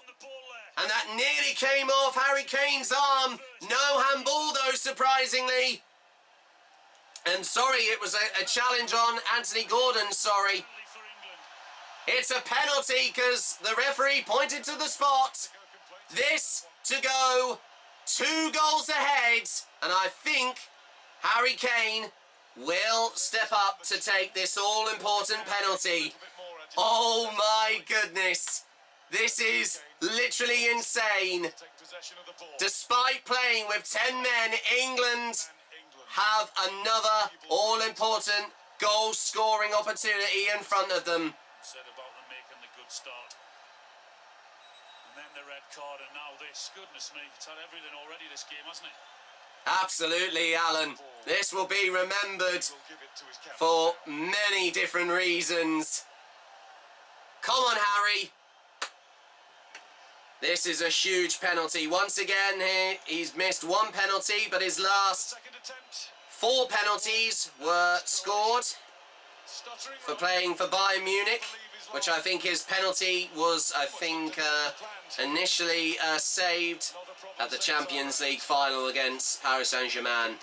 Come on, Harry. Now, he can't miss this penalty. We remember he missed one against France 4 years ago. It's time for redemption for the captain here to go 2 goals ahead. Zone it out, Harry. Shut those Mexican fans up and get that ball in the net. Goalkeeper Rangel has been sent off for that before in his career. Wow. So Harry Deep Kane, breath, Harry. with the pressure Come on. of a nation on his broad shoulders. He's been there before.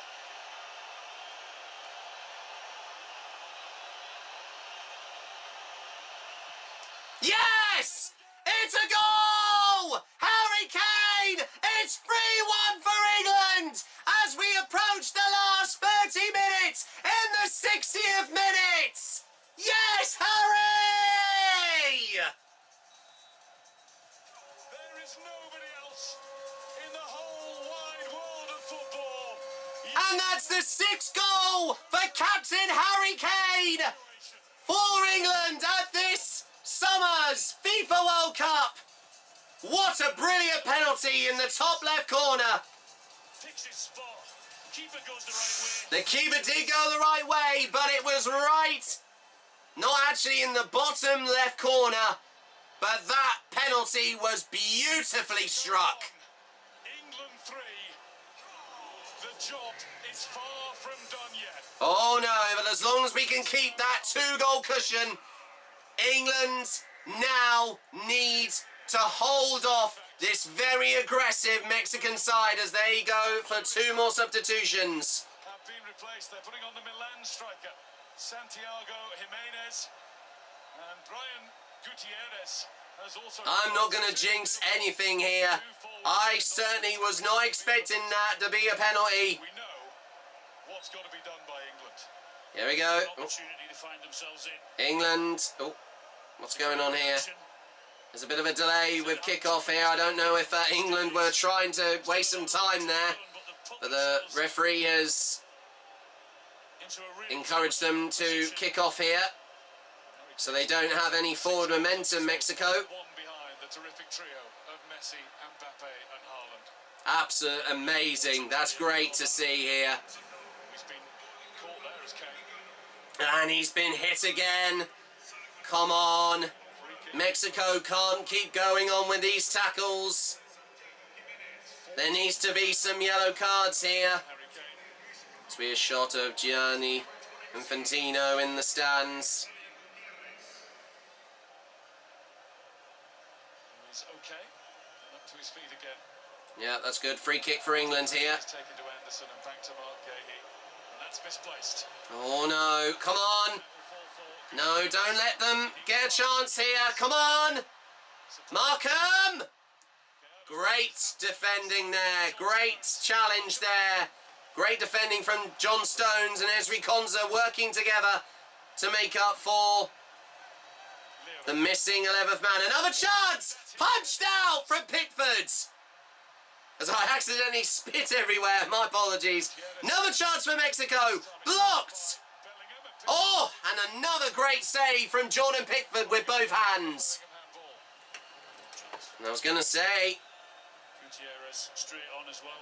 that was another all-important save for England. As he was for the punch. Yeah, he did punch it away. Brilliant. Try and just relieve a bit of the tension. Alan, is pressure still for tyres? I remember that from the penalty shootout against Switzerland at the European Football Championships. But I was going to say, here's a counter-attack from England. Anthony Gordon on the run here. But Mexican defenders just get the ball away. They are still looking very wide and open here. Do more of that, because when England get that ball, that's going to be the outball for him. Absolutely. Quinones.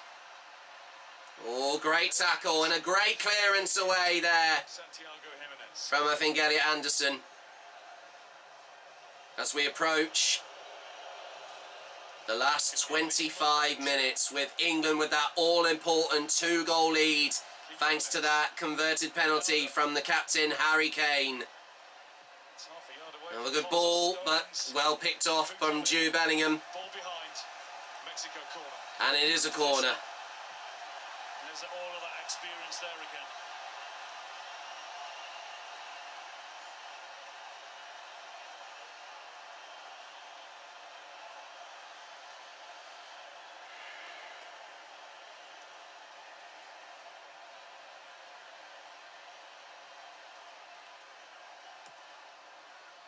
Long ball, but no one got ahead to it. It did get to someone else, but they pass it back down the left wing. Brilliant marking there from Nico Riley. Good pressurising from Kane. Pass up the right wing this time. Ball comes in, but no one got there. Head it out. Get it out. Oh, there's the peel. Arms outstretched by the players, so the crowd joined in, and now Quinones has got a free kick way back. Oh. To the floor by Bellingham. Well, there was a late challenge from Jude Bellingham. It was been hard fought there. I thought there was a call for a penalty there for Mexico, but no. This crowd are getting on to him for everything. I know it weren't an easy challenge or a clash of feet there with Harry Kane. Cool. He is fighting hard here. Somehow Mexico managed to get a free kick here. It definitely looks quite far out for that to be, and it is on target, but there's some little appeals going on here from the captain, number 4 for Mexico. Harry Kane also is just having a little word and edgeware there. They're having a VAR check here for a possible penalty here for Mexico. Well, that's what the Mexico players were asking about a short time ago. Well, this is unbelievable. I can't believe it. It seems to just be not going England's way here. Was advised to go to look at the screen, and he stuck to his original decision. What about this one? Well, his feet was under the player, but that wasn't intentional. It's because they both went for the ball. That is a very unusual challenge. He does clip his foot in there, but not enough to give a penalty. Oh, I think that's ridiculous. That is a joke of a penalty if that's been given. Made by the referee. He might be looking at this thinking, I missed it in real time. Well, as you said, he hit him in one of the first games, didn't he? When there's a lot of shaking heads there. I don't know if this is... We're going to hear again from the referee.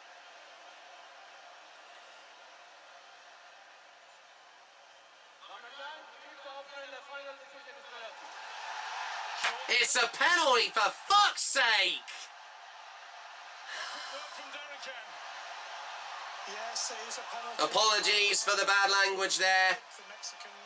That was so frustrating. An unlucky penalty to give away. I didn't even realise that was in the penalty box myself. In the first group game, where Harry Kane is unaware of the player coming in, unfortunately he does make contact. It is a foul. It's in the penalty box. It is a penalty.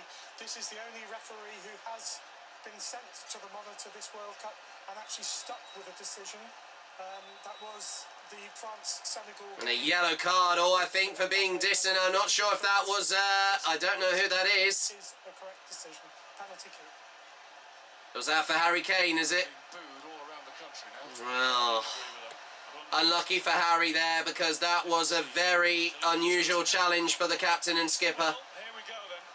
But now we've got an unbelievable penalty here now for Mexico here as we approach the last 20 minutes. Raul Jimenez, number 9, steps up to take this penalty. Come on, Jordan, save this. He's scored his last dozen penalties that he's taken for his country. None have been as important as this one. Oh, he just got there. He did a little stumble run up there. It's Mexico 2, England 3. Oh my God.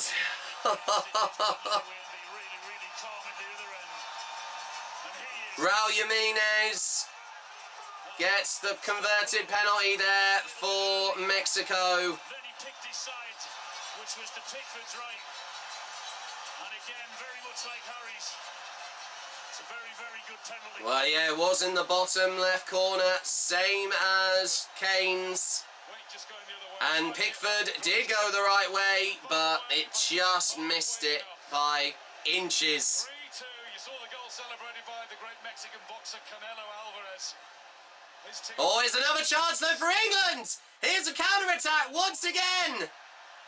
Oh, Mexico playing hard forward again just to try and deny another chance for England. This is just still fired them up here, determined to stay in the game.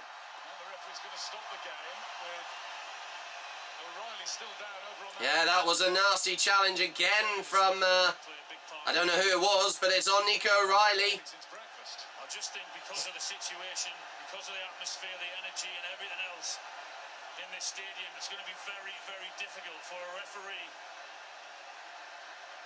Oh, that was right in the face! How was that not a red card? It was the boot of one of the Mexican players. That was freaking dangerous. I don't know what the hell that Mexican player was thinking there. Absolutely, I agree there, Alan. Hence why I cursed in frustration. Oh, there's a yellow card. There's been some dissent going on with Mexico here. No, that's wrong. The referee did the right decision there. George Sanchez gets a yellow card. He's saying that it was an elbow from Nico O'Reilly. Well, that was clearly the foot. I hope not. Oh, God. That should have been upgraded to a red, in my opinion. Just a bit. It's a really, really tough environment. The referee's running over. I think he's giving O'Reilly a yellow card as well, just this. It's getting really heated out there. Oh. So here is the second half. Well, now we can catch our breath. Wow, what a game we're having here. With a controversial penalty converted there for Mexico with 2-0 thanks to Raul Jimenez. And an unfortunate red card there for Gerald Kwanzaa. But England still have the goal lead thanks to Harry Kane scoring a penalty from earlier on here. This is a huge 20 minutes for England if they can hold on here. Things have really been difficult for the Three Lions as of tonight, but somehow, against all odds, they are trying to... I think the referees come to the right decision. I know Alan's very keen to say that wasn't a penalty, and obviously everyone's got their opinions, but I felt every single one that I saw them, including the penalty that we got, as soon as I saw the replays, my heart was in my mouth. I thought Kwanzaa deserved to go. I thought Kane didn't get anything with the ball, and I thought Gordon got took out. So tough, but it's going to be a heck of a last half an hour.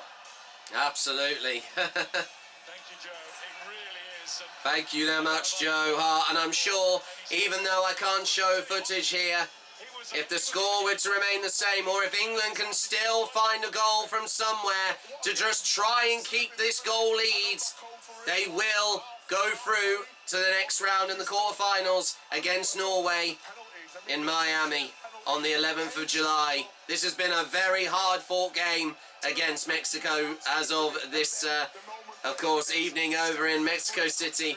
And as the daylight is starting and the sunrise is starting to break over here in England, the United Kingdom. Well, you're going to get more. Some more words said from Thomas Tuchel on the sideline for Declan Rice. Oh, there was a little push, yeah. I think he was being provoked there. Yeah, no. I don't know if O'Reilly might have got the yellow card there. We can't actually see that right now. But unbelievably, it looks like Djed Spence I'm not sure if there is a substitution there, but we'll have to find that out if... yeah, O'Reilly has got the yellow card, annoyingly. But I feel like he is gone off anyway. And also now making his FIFA World Cup debut, we have Newcastle United forward Dan Burn about to come on for the last 15 minutes here. And Elliot Anderson will be replaced by him. He's had another great game, and Nico O'Reilly is off once again for Dijed Spence. Now, initially we heard that he had been struggling with an injury, but I think he's had some last-minute specialist treatment, so... and he's not wearing his jaw guard this time round. Well, my apologies, it looks like he has now.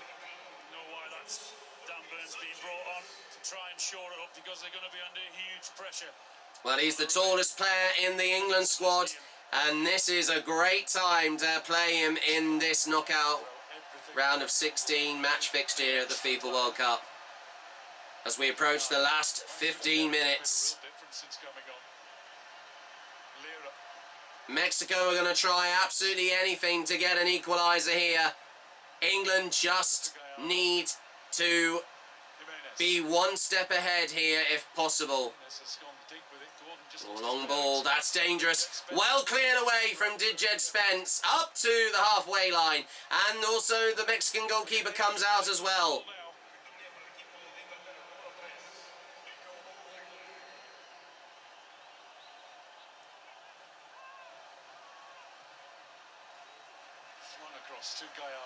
Long pass, that's a good one. Oh, I was going to say, he can have that. Get it out. Yes, great clearance again from Ezri Konsa. Cleared away from danger once again from England. Long ball again to Gallardo for Mexico. Good marking there. Oh, that's dangerous. Always another chance. Cleared away again from Ezri Konsa. Well, there might have been Mark Gearheed because they look very alike there. It's just coming straight back at them.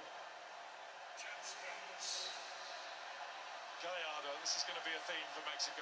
Absolutely, he's going to be using up the left wing again. Oh, a bit audacious with the overhead kick, but cleared away again, once again from England. I think that was a little bit adventurous to go with the overhead kick, one of the Mexican midfielders, I think. Good marking there from Dijed Spence, cutting off another chance there for Mexico. Long ball comes in, headed out again from Konsa. They're still trying something here, some brilliant marking here from Dijed Spence. And my apologies there, Ezri Konsa. The ball comes in again to Gallardo. No, that is Gallardo again. He takes a shot at goal, but blocked again from Ezri Konsa. He is playing so well defensively. Another chance, clearing diving header from, I don't know who that was, but it was from England. And back to the midfield again. Mexico go again as the crowd get behind them here. The L tree here.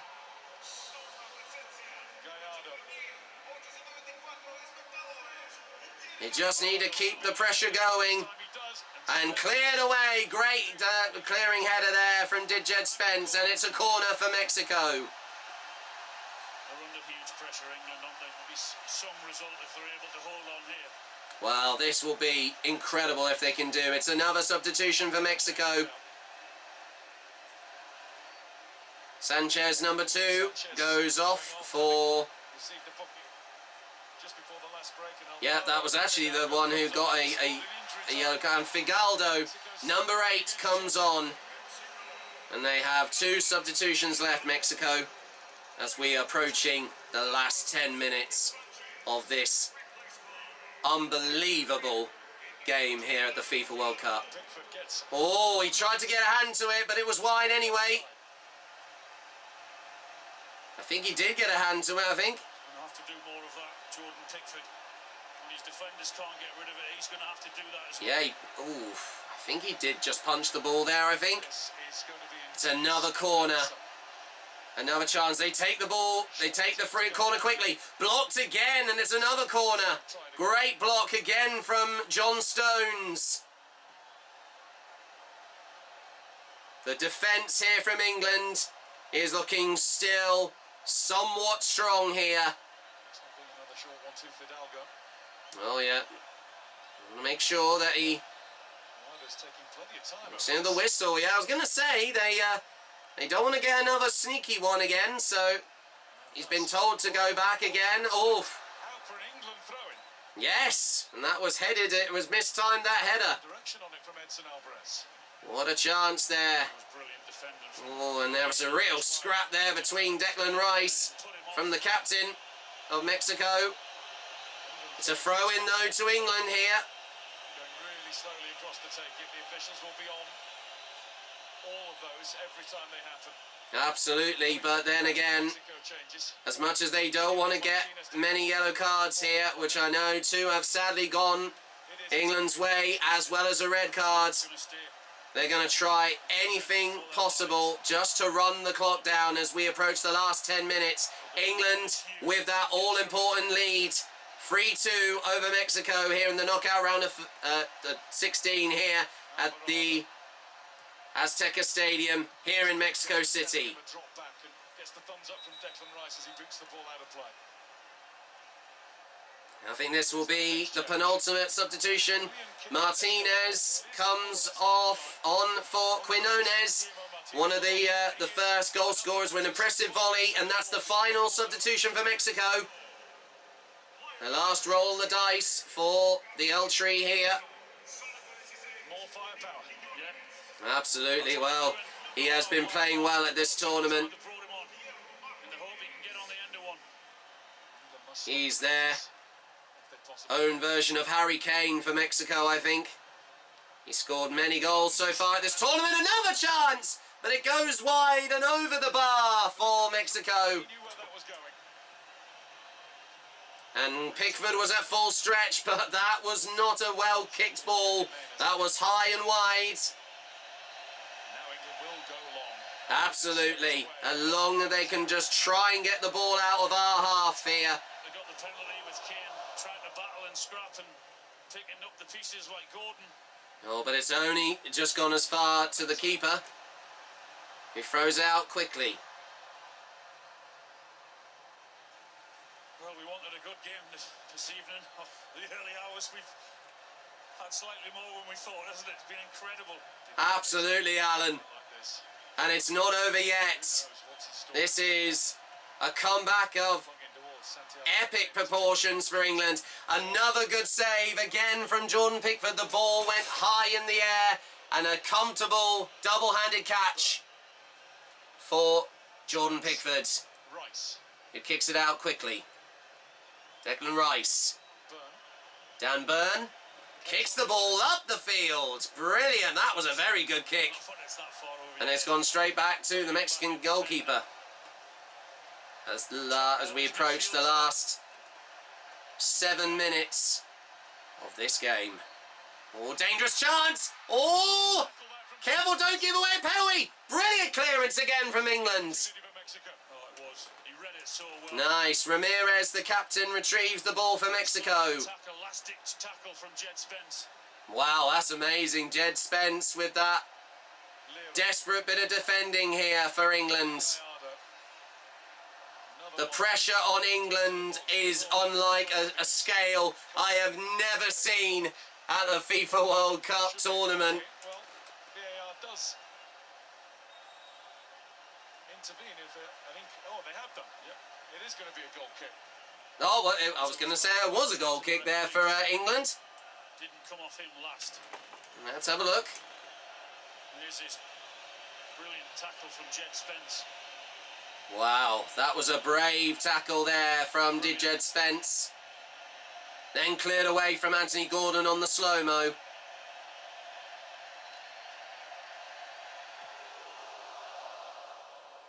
There was a chant as Jordan Pickford hoofs the ball up the pitch.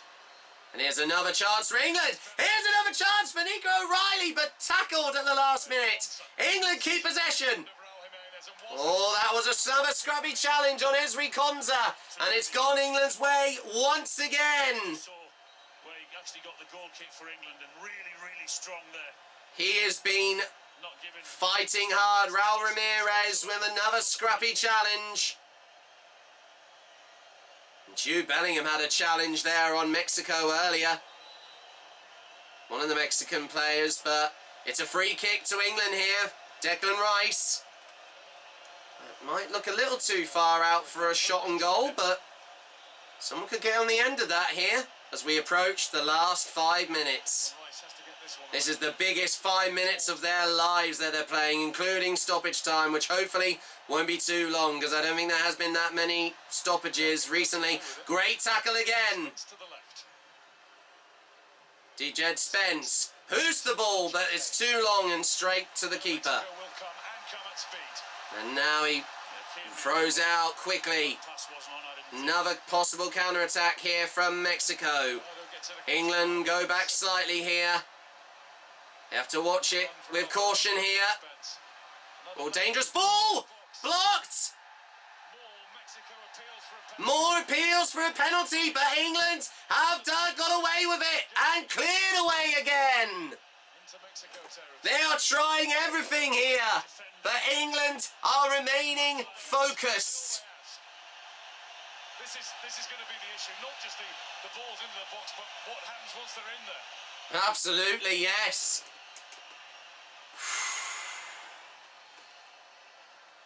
My heart is really beating fast here. I've never seen it be so tense. Punched out again from Pickford. Brilliant stop again from Jordan Pickford. Mexico try and go again. They are not giving in here. 4 minutes to play. Chance again for Mexico, but another good clearance again from England. But it was offside. Nice. Grey offside trap played there from England. They were far too forward. It's come to their rescue alive. Oh my God, and he literally had an arm down there. I don't know if that was on Konsa there, I think, or Gehi. Here we go, yeah. Referees encouraging to make sure he takes the kick in time. They only have 5 seconds. Otherwise they'll get away. They might give the ball away to the opposition. Here we go. Come on, Jordan. Which is brilliant. This is the most pressure England have had to face from any side here at the FIFA World Cup so far. Nice overhead kick, but it's sadly it just was too far and straight to the keeper. 3 minutes to play. Mexico 2, England 3, England down to 10, General Quanta sent off. Here's Gallardo. I know that's a game he wants to forget. Another chance. Oh, good deflection. Blocked again. Cleared again from once again England. Mexico still go again here. Mexico up, trying to find a set play here. Oh, careful. Don't do anything silly. D-Jed, oh, blocked. Oh, that's a lucky deflection there off Gordon. They retrieve the ball, but England still remain defensive, and a great clearing header from Harry Kane, but it goes straight back to Mexico. Another chance, but intercepted from Harry Kane, who's tackled from behind. No penalty, no free kick. Referee says play on. Here goes Mexico again. Oh, headed out again from Declan Rice. Oh, I think that there was Anthony Gordon as we approach the last 2 minutes. Every time they come forward.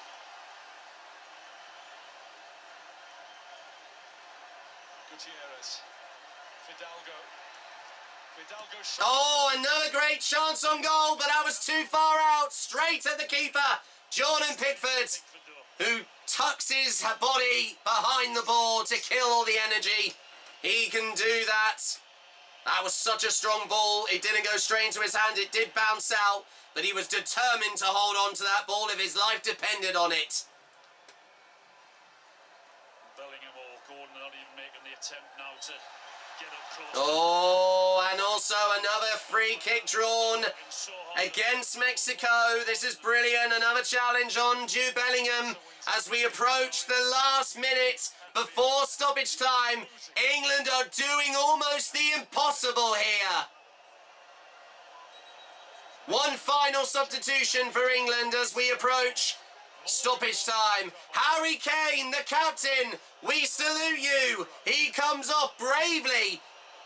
As in his place, Morgan Rogers, Aston Villa forward, comes on for the last few minutes as the final substitution. That means I think maybe Declan Rice might be vice-captain here, or maybe Jude Bellingham, I think, because he did play vice-captain not too long ago in a friendly before the tournament against New Zealand, or Costa Rica, sorry. The clock's about to go to red. How much stoppage time here? Another scrappy challenge again. Jude Bellingham is doing everything here. No way! 11 minutes! That is absolutely preposterous. Come on, England. Don't let them equalise. For the love of and no hand of God. Brilliant save again from Jordan Pickford. You don't realise how much pressure that takes off the defenders when he's able to do that. This has been the performance of the tournament so far from England. They hoof the ball up the field and it's out for a throw-in for Mexico. They take the throw-in. Rivaldo throws it quickly. 15 attempts on goal, 5 for England, 4 on target for Mexico and 4 for England. 1 minute is up, 10 minutes to go. Can England hold their nerve?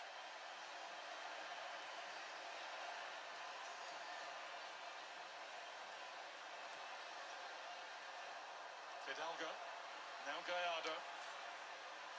Stick toward him to try and close down. Fidalgo. Gallardo with a bit more room now. Oh, nice block again. And it goes out for a corner. As hard as it is, they're doing it so well. Stopping the crosses. Absolutely. You're right there, Alan. They have worked so hard to hold on to this fragile lead. And despite being a man down, this has been incredible from England tonight. Ball comes in, punched out from Pickford. He leaps up like a salmon again. Let's go up the left side. Long ball, but that's he miskicked it. Gutierrez, his ball was far too long and it's a goal kick for England. 9 minutes to play. 2 minutes down, 9 to go. We've had to put up with so much England. Talk about the altitude, the conditions. Absolutely. Energy in this stadium. They're fighting like real knights here. Like if Henry V was even watching from above. Performances, I think. The way they're battling and sticking together. They are fighting like real roaring free lions. Not yet, but they just need to hold on here. I believe in England here, and I believe in Thomas Tuchel. Here's a counter-attack from England. They kick it forward. A chance of goal. Oof. It was a long way out, but it got saved. Wow. They'll try any chance they can to try and get one last goal. But as much as they may not need it, they need to defend for their whole lives here. 7 or 6 minutes to play. He goes again. Oh, it's a wide ball. And it's out for another goal kick. Gallardo. They're doing those long balls, but they are being quite inaccurate at the moment. Balance is all wrong as well. Helps England, though. Mexican fans in the stands are fearing the worst right now. All the gods.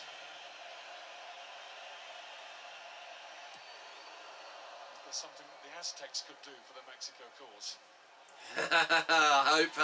Hope not. That is not an option. England 3.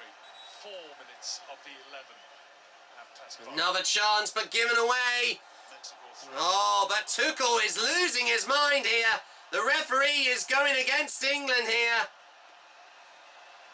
Fidalgo. Don't you even freaking dare equalise. Alvarado.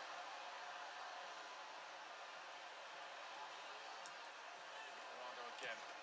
Another swinger. Another chance. It's wide. Got the call from Pickford. You don't have to bother. I think he just managed to duck his head out of it. Well, they keep doing the same thing, Mexico. From either side, left and right, and at the minute. Those England Oh, there was a shirt grab there of Ezri Konsa. 6 minutes to play. Harry Kane with his mouth open, even daring to breathe at this moment, to play. Rangel. And the ball out to Eric Lira. Just keep going. Hold on, lads. Hold on. This time a run down the middle, but here we go. It's that familiar tactic again. Out to Gallardo. Here's Fidalgo. Fidalgo into Dangerous the box. ball. Overhead kick, but blocked again. Wow, he got behind that. Another overhead kick attempt from Mexico. They are throwing absolutely everything here. Lira. Fidalgo called for it and gets it. Gallardo. 5 minutes coming up to play. Alvarez. Oh, he shoots from distance, but blocked. Sums his performance up as well. Still Another brilliant bit of defending from this. Well, I'm not going to say it. I'm going to save it for the end. If England can just hold off for another 5 minutes. There he's again, Edson Alvarez. Lira to Alvarado. The torture is almost unbearable for us England fans right now. Gordon's making sure he doesn't have the angle. They're going in deep. Counter defence. Fidalgo. I've never seen a performance like this from England. Concentration. It almost goes back to how... Oh, and another chance. It's over the bar for Mexico. Another goal kick for England. Comes to nothing for Mexico. Yeah, that's a difficult chance. They're under real pressure here. England are doing enough just to hold off this aggressive Mexican team. And defending well. 4 minutes to play. Pickford goes long and Rodgers keeps it in. And wins a throw-in. Nice. Brilliant. Well played, Morgan. Ezri Konsa to take it. 7.5 minutes of the 11 added on the clock. Long ball to England. Bellingham. Jude Bellingham. Win a corner. Oh, He's got a throw-in. I was going to say it weren't a corner. You can't win a Yeah, that went off the corner there. Mexico are losing their cool here. They're getting a little too head up here because of all the pressure being a goal behind. 5, 4. The referee counts. The front. Oh, I think that's a yellow card because he took his time. Oh. He'll have to sacrifice that. I think that's Ezri Konsa, I think. Rodgers. They've had to sacrifice a few things, but they'll take the yellow card just to run the clock down here. It's not been easy for England, but they are making sure, they are determined that Mexico do not equalise. Oh no, it's also that was a yellow card for Vacares, Johan Vacares, number 5. So I think my apologies, there was actually Mexico that were in the wrong there. Brilliant tackle again. Oof. He got the ball well cleared from Jed Spence. He's having a real good game here. What a comeback from a possible injury, since he obviously missed out starting at the beginning of this game. 2 minutes to play. 2 minutes to go. It's 10 versus 10 just for the moment. Oh, well, because also one of the players is down the ground for Mexico. It's a free kick for Mexico. Corner. Get it out. Yes! Another solid point save for Pickford. Oh, that was a dangerous ball in. Wow. Oh, I thought they nearly scored there. Jed Spence as well, you know, and falls. Now looking for Jude Bellingham. I think we can. We're approaching 1 more minute of play. Absolutely outstanding. Ran himself into the ground. Well, Jordan Henderson was appealing on the touchline. I think he was being distant. He's got a yellow card. Mexico will come until their last breaths in this game. Spence got a touch on that. Burns. Away will do.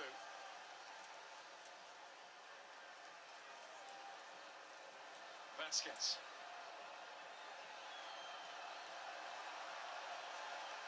Another one will go over to Gallardo. Maynes was just stopping Conza from getting out to him as quickly as he wanted to. Fidalgo. 30 seconds, 30 seconds. Alvarado. At the back is Jimenez. No, no, no, yes! 30 seconds, 30 seconds. Just keep possession. Will give chase. Oh, a challenge, nothing from the referee on Jude Bellingham. 20 seconds. Fidalgo. We're counting down in seconds now. 10 seconds. Come on. Brilliant. Get it out! Still at it. Still closing down. Gutierrez finds a way out to the right to Alvarado again. Jed Spence can't stop that one. No! Yo, it's missed! Yes! Come on! John Stones. What a clearance for John Stones! What a tackle. Oh my God! One last corner for Mexico. What they've been asked to do, but they've done it so well. One last opportunity. Get it out! Keepers up. Raul Rangel has come forward. Up goes Dan Burn to flick it away. Jimenez. One last chance, blocked! Again! Out! Oh, another corner! Mexico corner. Just look at the attitude of the England players. It's absolutely incredible, putting their bodies on the line, chucking themselves at everything. No way. Did I just hear something? I think there was a delay. Have they done it? Have they done it? We need confirmation there's a delay here. Punched out! Gets rid of the ball, the referee goes to his whistle! Yes!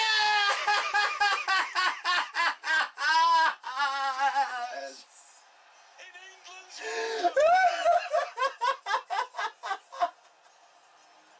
Mexico do not lose here!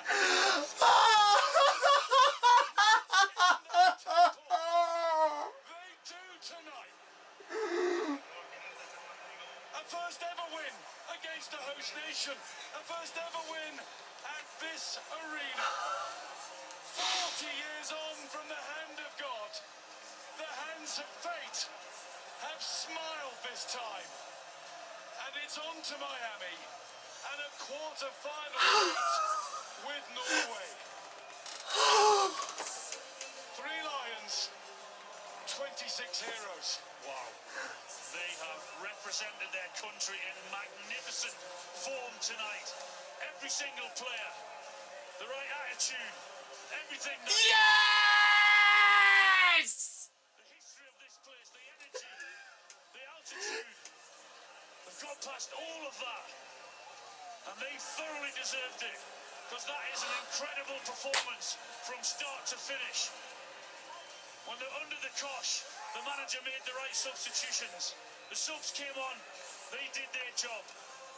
What an incredible night. They deserve it, England. They've been absolutely superb. Nobody should ever have that much drama at 4 o'clock in the morning. Absolutely, Guy. I think you'll find, Guy Mowbray, that's when all the best drama happens. Still got nearly an hour left if you're out in the pub to go and get yourself a drink. The pubs are closing at 5 o'clock. Really? Well, it's almost daybreak here over in England. So much in that game. Penalty decisions at both ends of the pitch are Unfrigging believable. England are through to the quarterfinals of the World Cup, where they will play Norway after they beat Brazil earlier on yesterday. There was everything in that game, Wayne, and those England players look exhausted. Yeah, I'm sure they are. It's almost like they played the FIFA World Cup final. What a performance. Desire and everything you wanted in an England team, they showed the time, because going to 10 men, we knew it was going to be difficult, and we sat in, and I was worried that we sat in a little bit too deep, too early. But they put the bodies on the line, I thought. Anthony Gordon, I thought. The centre-backs, Jordan Pickford, were outstanding. So, yeah, I think we deserved it just for the desire. And I thought we were the better team until a red card. And then we are not going to do that. That is not an option next time out. They almost played 3 or 4 different kinds of game within that. Well, I was going to say 90 minutes, 112 minutes or whatever it was in the end. Honestly, Kelly, what day is it right now? That's so much. Monday morning, Joe. So much has gone on in the It doesn't feel like it's the start to a new working week. Unbelievable. What a feeling those boys must be feeling right now. But fair play to them. They showed everything, as Waz has just touched on there. Grit, determination. They showed a lot of quality. What a historical game of English football we have witnessed tonight, despite controversial decisions, a red card and a penalty given away to Mexico as well. And here they go, England run up to their England fans and jump up in the air. England once again are FIFA World Cup quarter-finalists again. And they've beaten Mexico for the first time since 1966, from 60 years ago. And just look at that unity. Absolutely outstanding. We've seen that each team...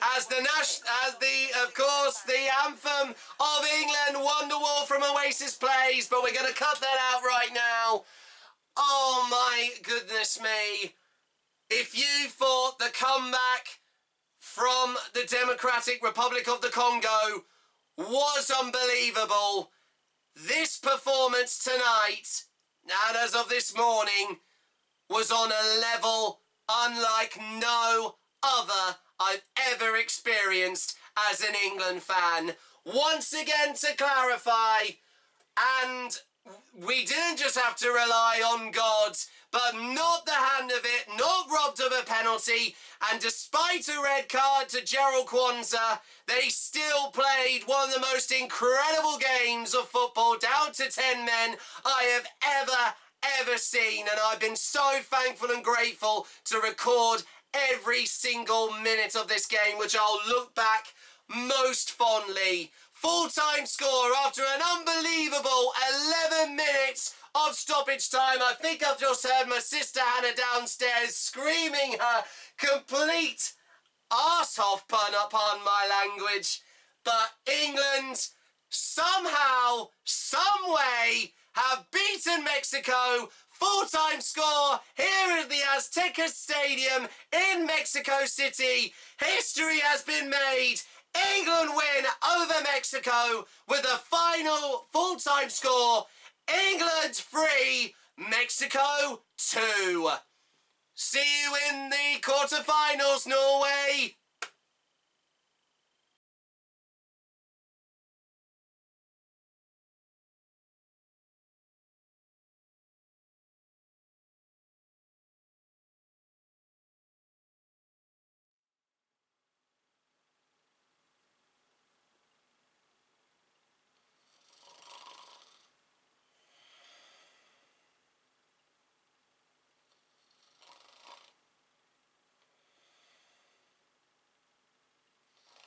Oh. Oh. Oh, God. My arms, my back, neck. Oh, not again. Oh. Oh, my God. Oh. Oh, my goodness. I nodded off, didn't I? Not again. Oh. Did we win? Oh, my God. It weren't a dream. It definitely did happen. Oh, my God.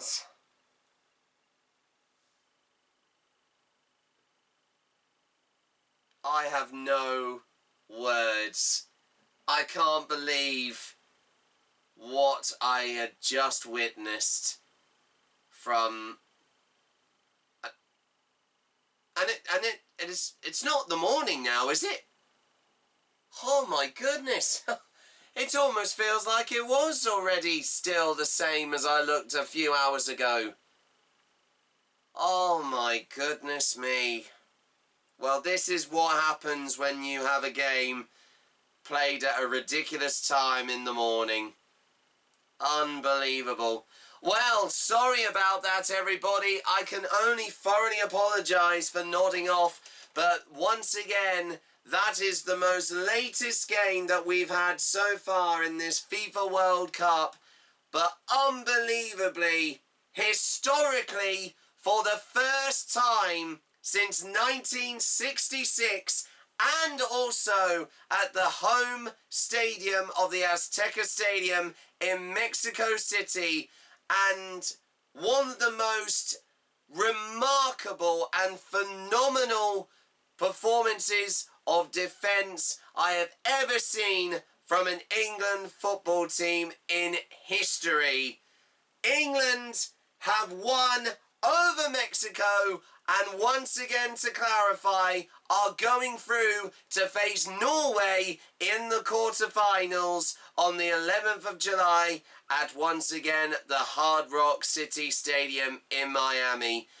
And the dream lives on. They have unbelievably beaten one of the co-hosts of this tournament. Once again, to remind you, Canada went out earlier on in the tournament. The United States, unbelievably, play as of tomorrow morning against Belgium. And there's been a lot of controversy involving that fixture from a player who's also got red carded from the previous game as well. But I honestly cannot believe what I just saw from earlier on this morning, as it's now unbelievably Monday evening and approaching 10 o'clock over here in England, the United Kingdom. But that has been, against all odds, one of the most remarkable and, I think, historic performances from the England senior men's football team in any major tournament that I have covered since being an England football fan for over 20 years. We had it all in this game. We had controversial challenges and also decisions from the referee. A unfortunate red card, also straight red card for Gerald Kwanzaa. Once again, to remind you, who got sent off in the 54th minute. And also Harry Kane conceding a penalty to Raul Jimenez. But once again, we also got a penalty since he got tackled on the other side of the pitch also as well. And two unbelievable goals in the space of a few minutes from Jude Bellingham was absolutely incredible. And now also to clarify, as it stands at the moment, I think that's now amazingly his fourth goal in the tournament so far, and for Harry Kane that is now his sixth, and he is currently fourth place at the moment in the Golden Boot standings at the moment, with still Kylian Mbappe at the top there, and also level with Erling Haaland of Norway and Lionel Messi of Argentina. So, but honestly, as I said before, just trying to put into words this is on another level. This, honestly, without a doubt, trumps the comeback performance against the Democratic Republic of the Congo in the last round. But this has been a historical and an all-time classic performance, I think. This is worthy of from England. And I feel like they should fancy their chances over the Vikings, nicknamed, of course, the Norwegian team of Norway, as I've said, the Norway men's football team in the next round of this summer's FIFA World Cup. This has been, well, I know it's sunken in now, but I am still delusional. I know it's sunk in now, but it's took me many hours since, of course, this very early time of this game when we had the sun starting to rise as we drew to the end of this game from earlier on this morning. And it is certainly had been worth the wait, and I'm trying not to yawn as well, because it took me so long to get back down to my normal self, because man, that was a nerve-wracking watch. It was just as nerve-wracking as when we played the Democratic Republic of the Congo in the last round, but this performance from England is now being a huge statement among the other 7 teams in this tournament at the moment, as they go to the last 8 and the quarterfinals. And they have reached the quarterfinals for the first time since 4 years ago, but they are not set to play France as it stands at the moment. They, of course, are once again facing, we can also clarify this with other games that are happening at the moment. Portugal against Spain is currently going to extra time after a narrow, goalless draw at the moment. But also to clarify, we've also, starting from the 9th of July, from the Dallas Stadium in Foxborough in Dallas, France will take on Morocco after an impressive 3-0 win, as they were beaten, of course, Canada, the other host nation. But as it stands at the moment, as of tomorrow morning, the United States, one of the main host nations in this summer's FIFA World Cup, will be taking on Belgium.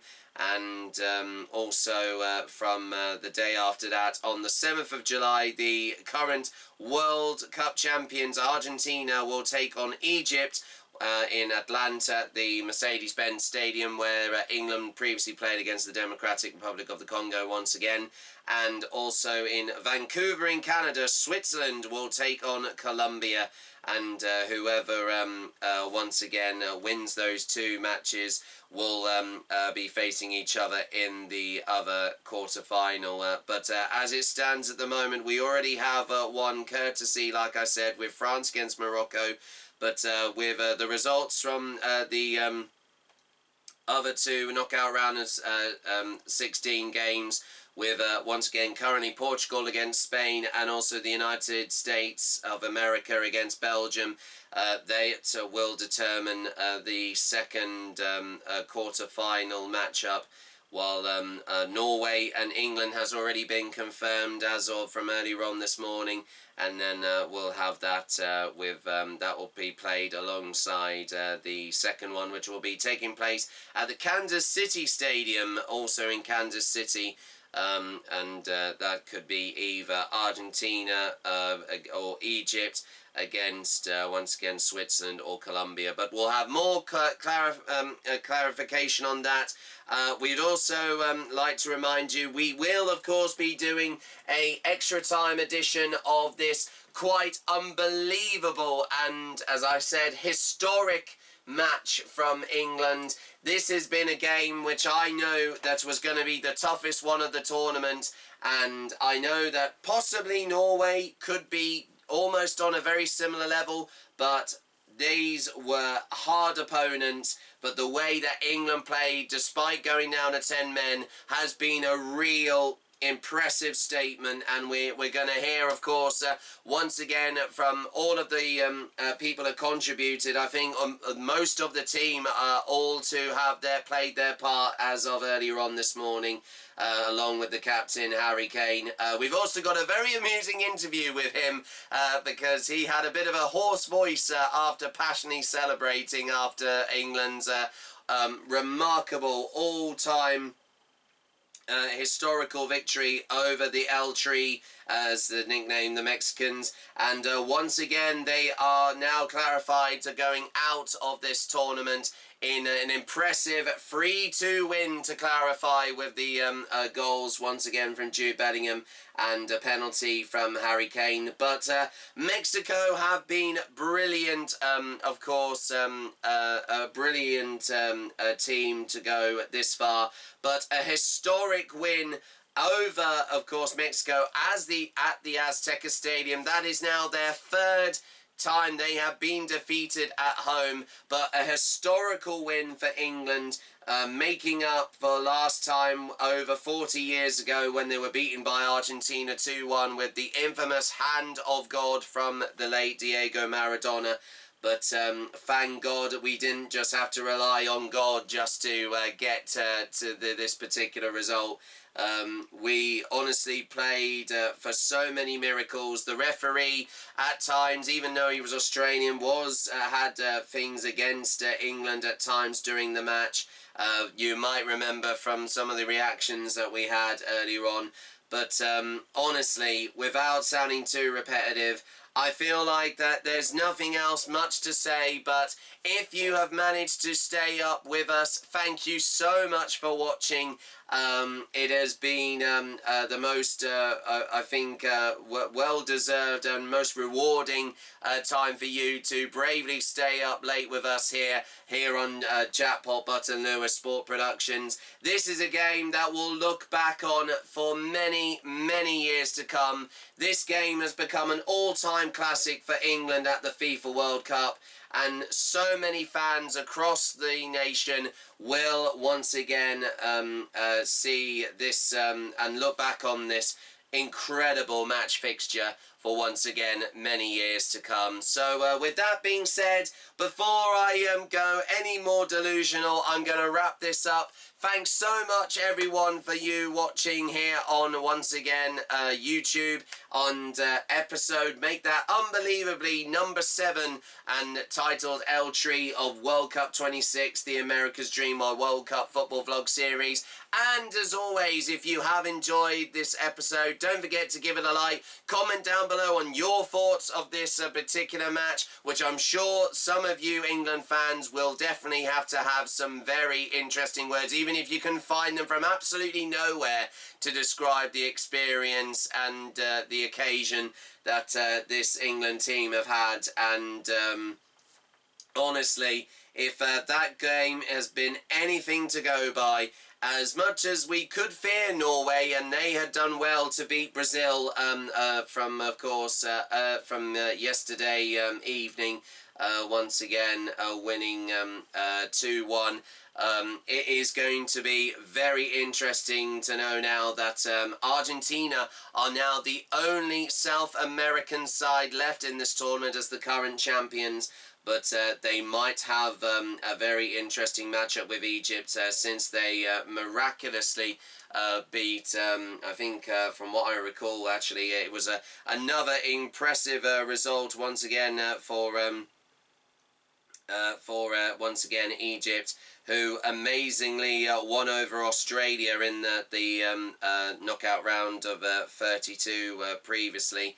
So, but it just goes to show this has been one of the most unpredictable FIFA World Cups we've had, I think, since 4 years ago. And with all of these shock results, it's brilliant that a majority of the European nations and African nations have been really been put under the spotlight recently, and I feel like England is starting to draw ever so closer to being one of possibly 3 or maybe 4 teams to hopefully go all the way to, once again, hopefully the final on the 19th of July at New Jersey in New York at the MetLife Stadium. So once again, to clarify, and as always, until next time, au revoir, adios, auf Wiedersehen. England historically win over Mexico, 3-2 at the Azteca Stadium in Mexico City. And once again, they are heading once again to another appearance in the quarterfinals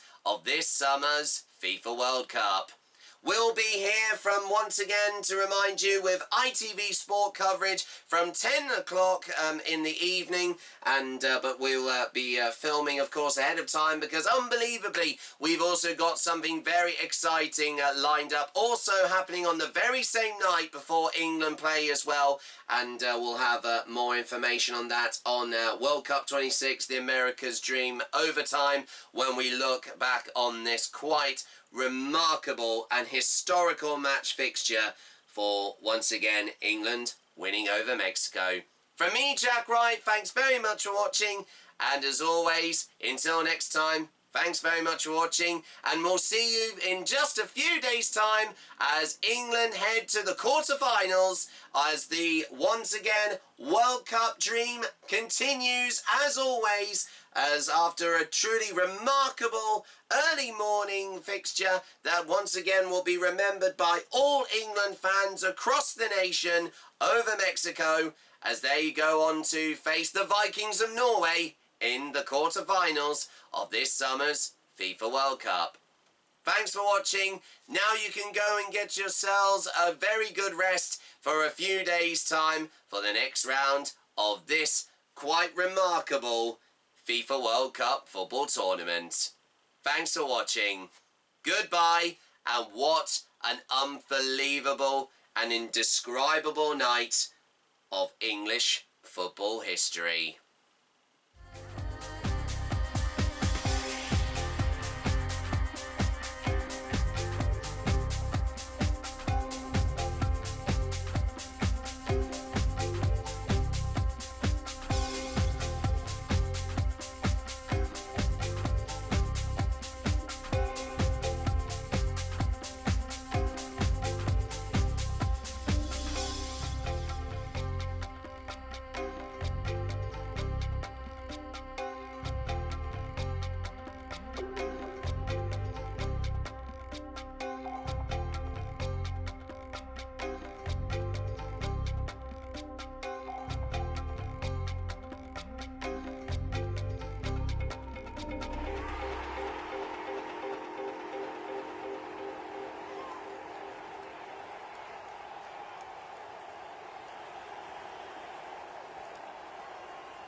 Are we done?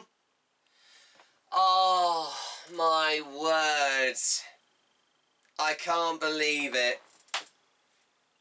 What an unbelievable episode that we have managed to capture all the way through here. As FIFA World Cup matches go, this has been a real... This is up as an all-time classic, honestly. I'm going to look back on this with such gratefulness and fondness. And I can't believe we've actually beat them. And that has been 60 years since we last beat them at the FIFA World Cup. What an incredible achievement from this England team. Well, I know that we don't want it still to end. And I know we're going to have a very interesting fixture with the Vikings of Norway in the next round in the quarterfinals. But this has been a huge memory and moment for me as an England football fan that I will never ever forget until the day I die, honestly. Absolutely. I'm a loss of words, honestly. This obviously, as I said earlier on, of course, tops the comeback against the Democratic Republic of Congo in the knockout round of 32 in the last round. But what an incredible match fixture we've witnessed as of today and from earlier on this morning. Well, everybody, thank you so much for staying up with me. This has been a real slog, I know, but what an unbelievable game that we have now managed to immortalise forever here on this series. And like I said before, this will be a match that I will never, ever, ever forget for many years to come. And once again, that concludes episode 7 of my World Cup football vlog series, World Cup 26, The America's Dream, officially titled Le Eltry, and a historic and long-awaited 60-year wait to finally have victory over the Mexicans at this summer's FIFA World Cup. What an unforgettable night / morning of English footballing history. And cut.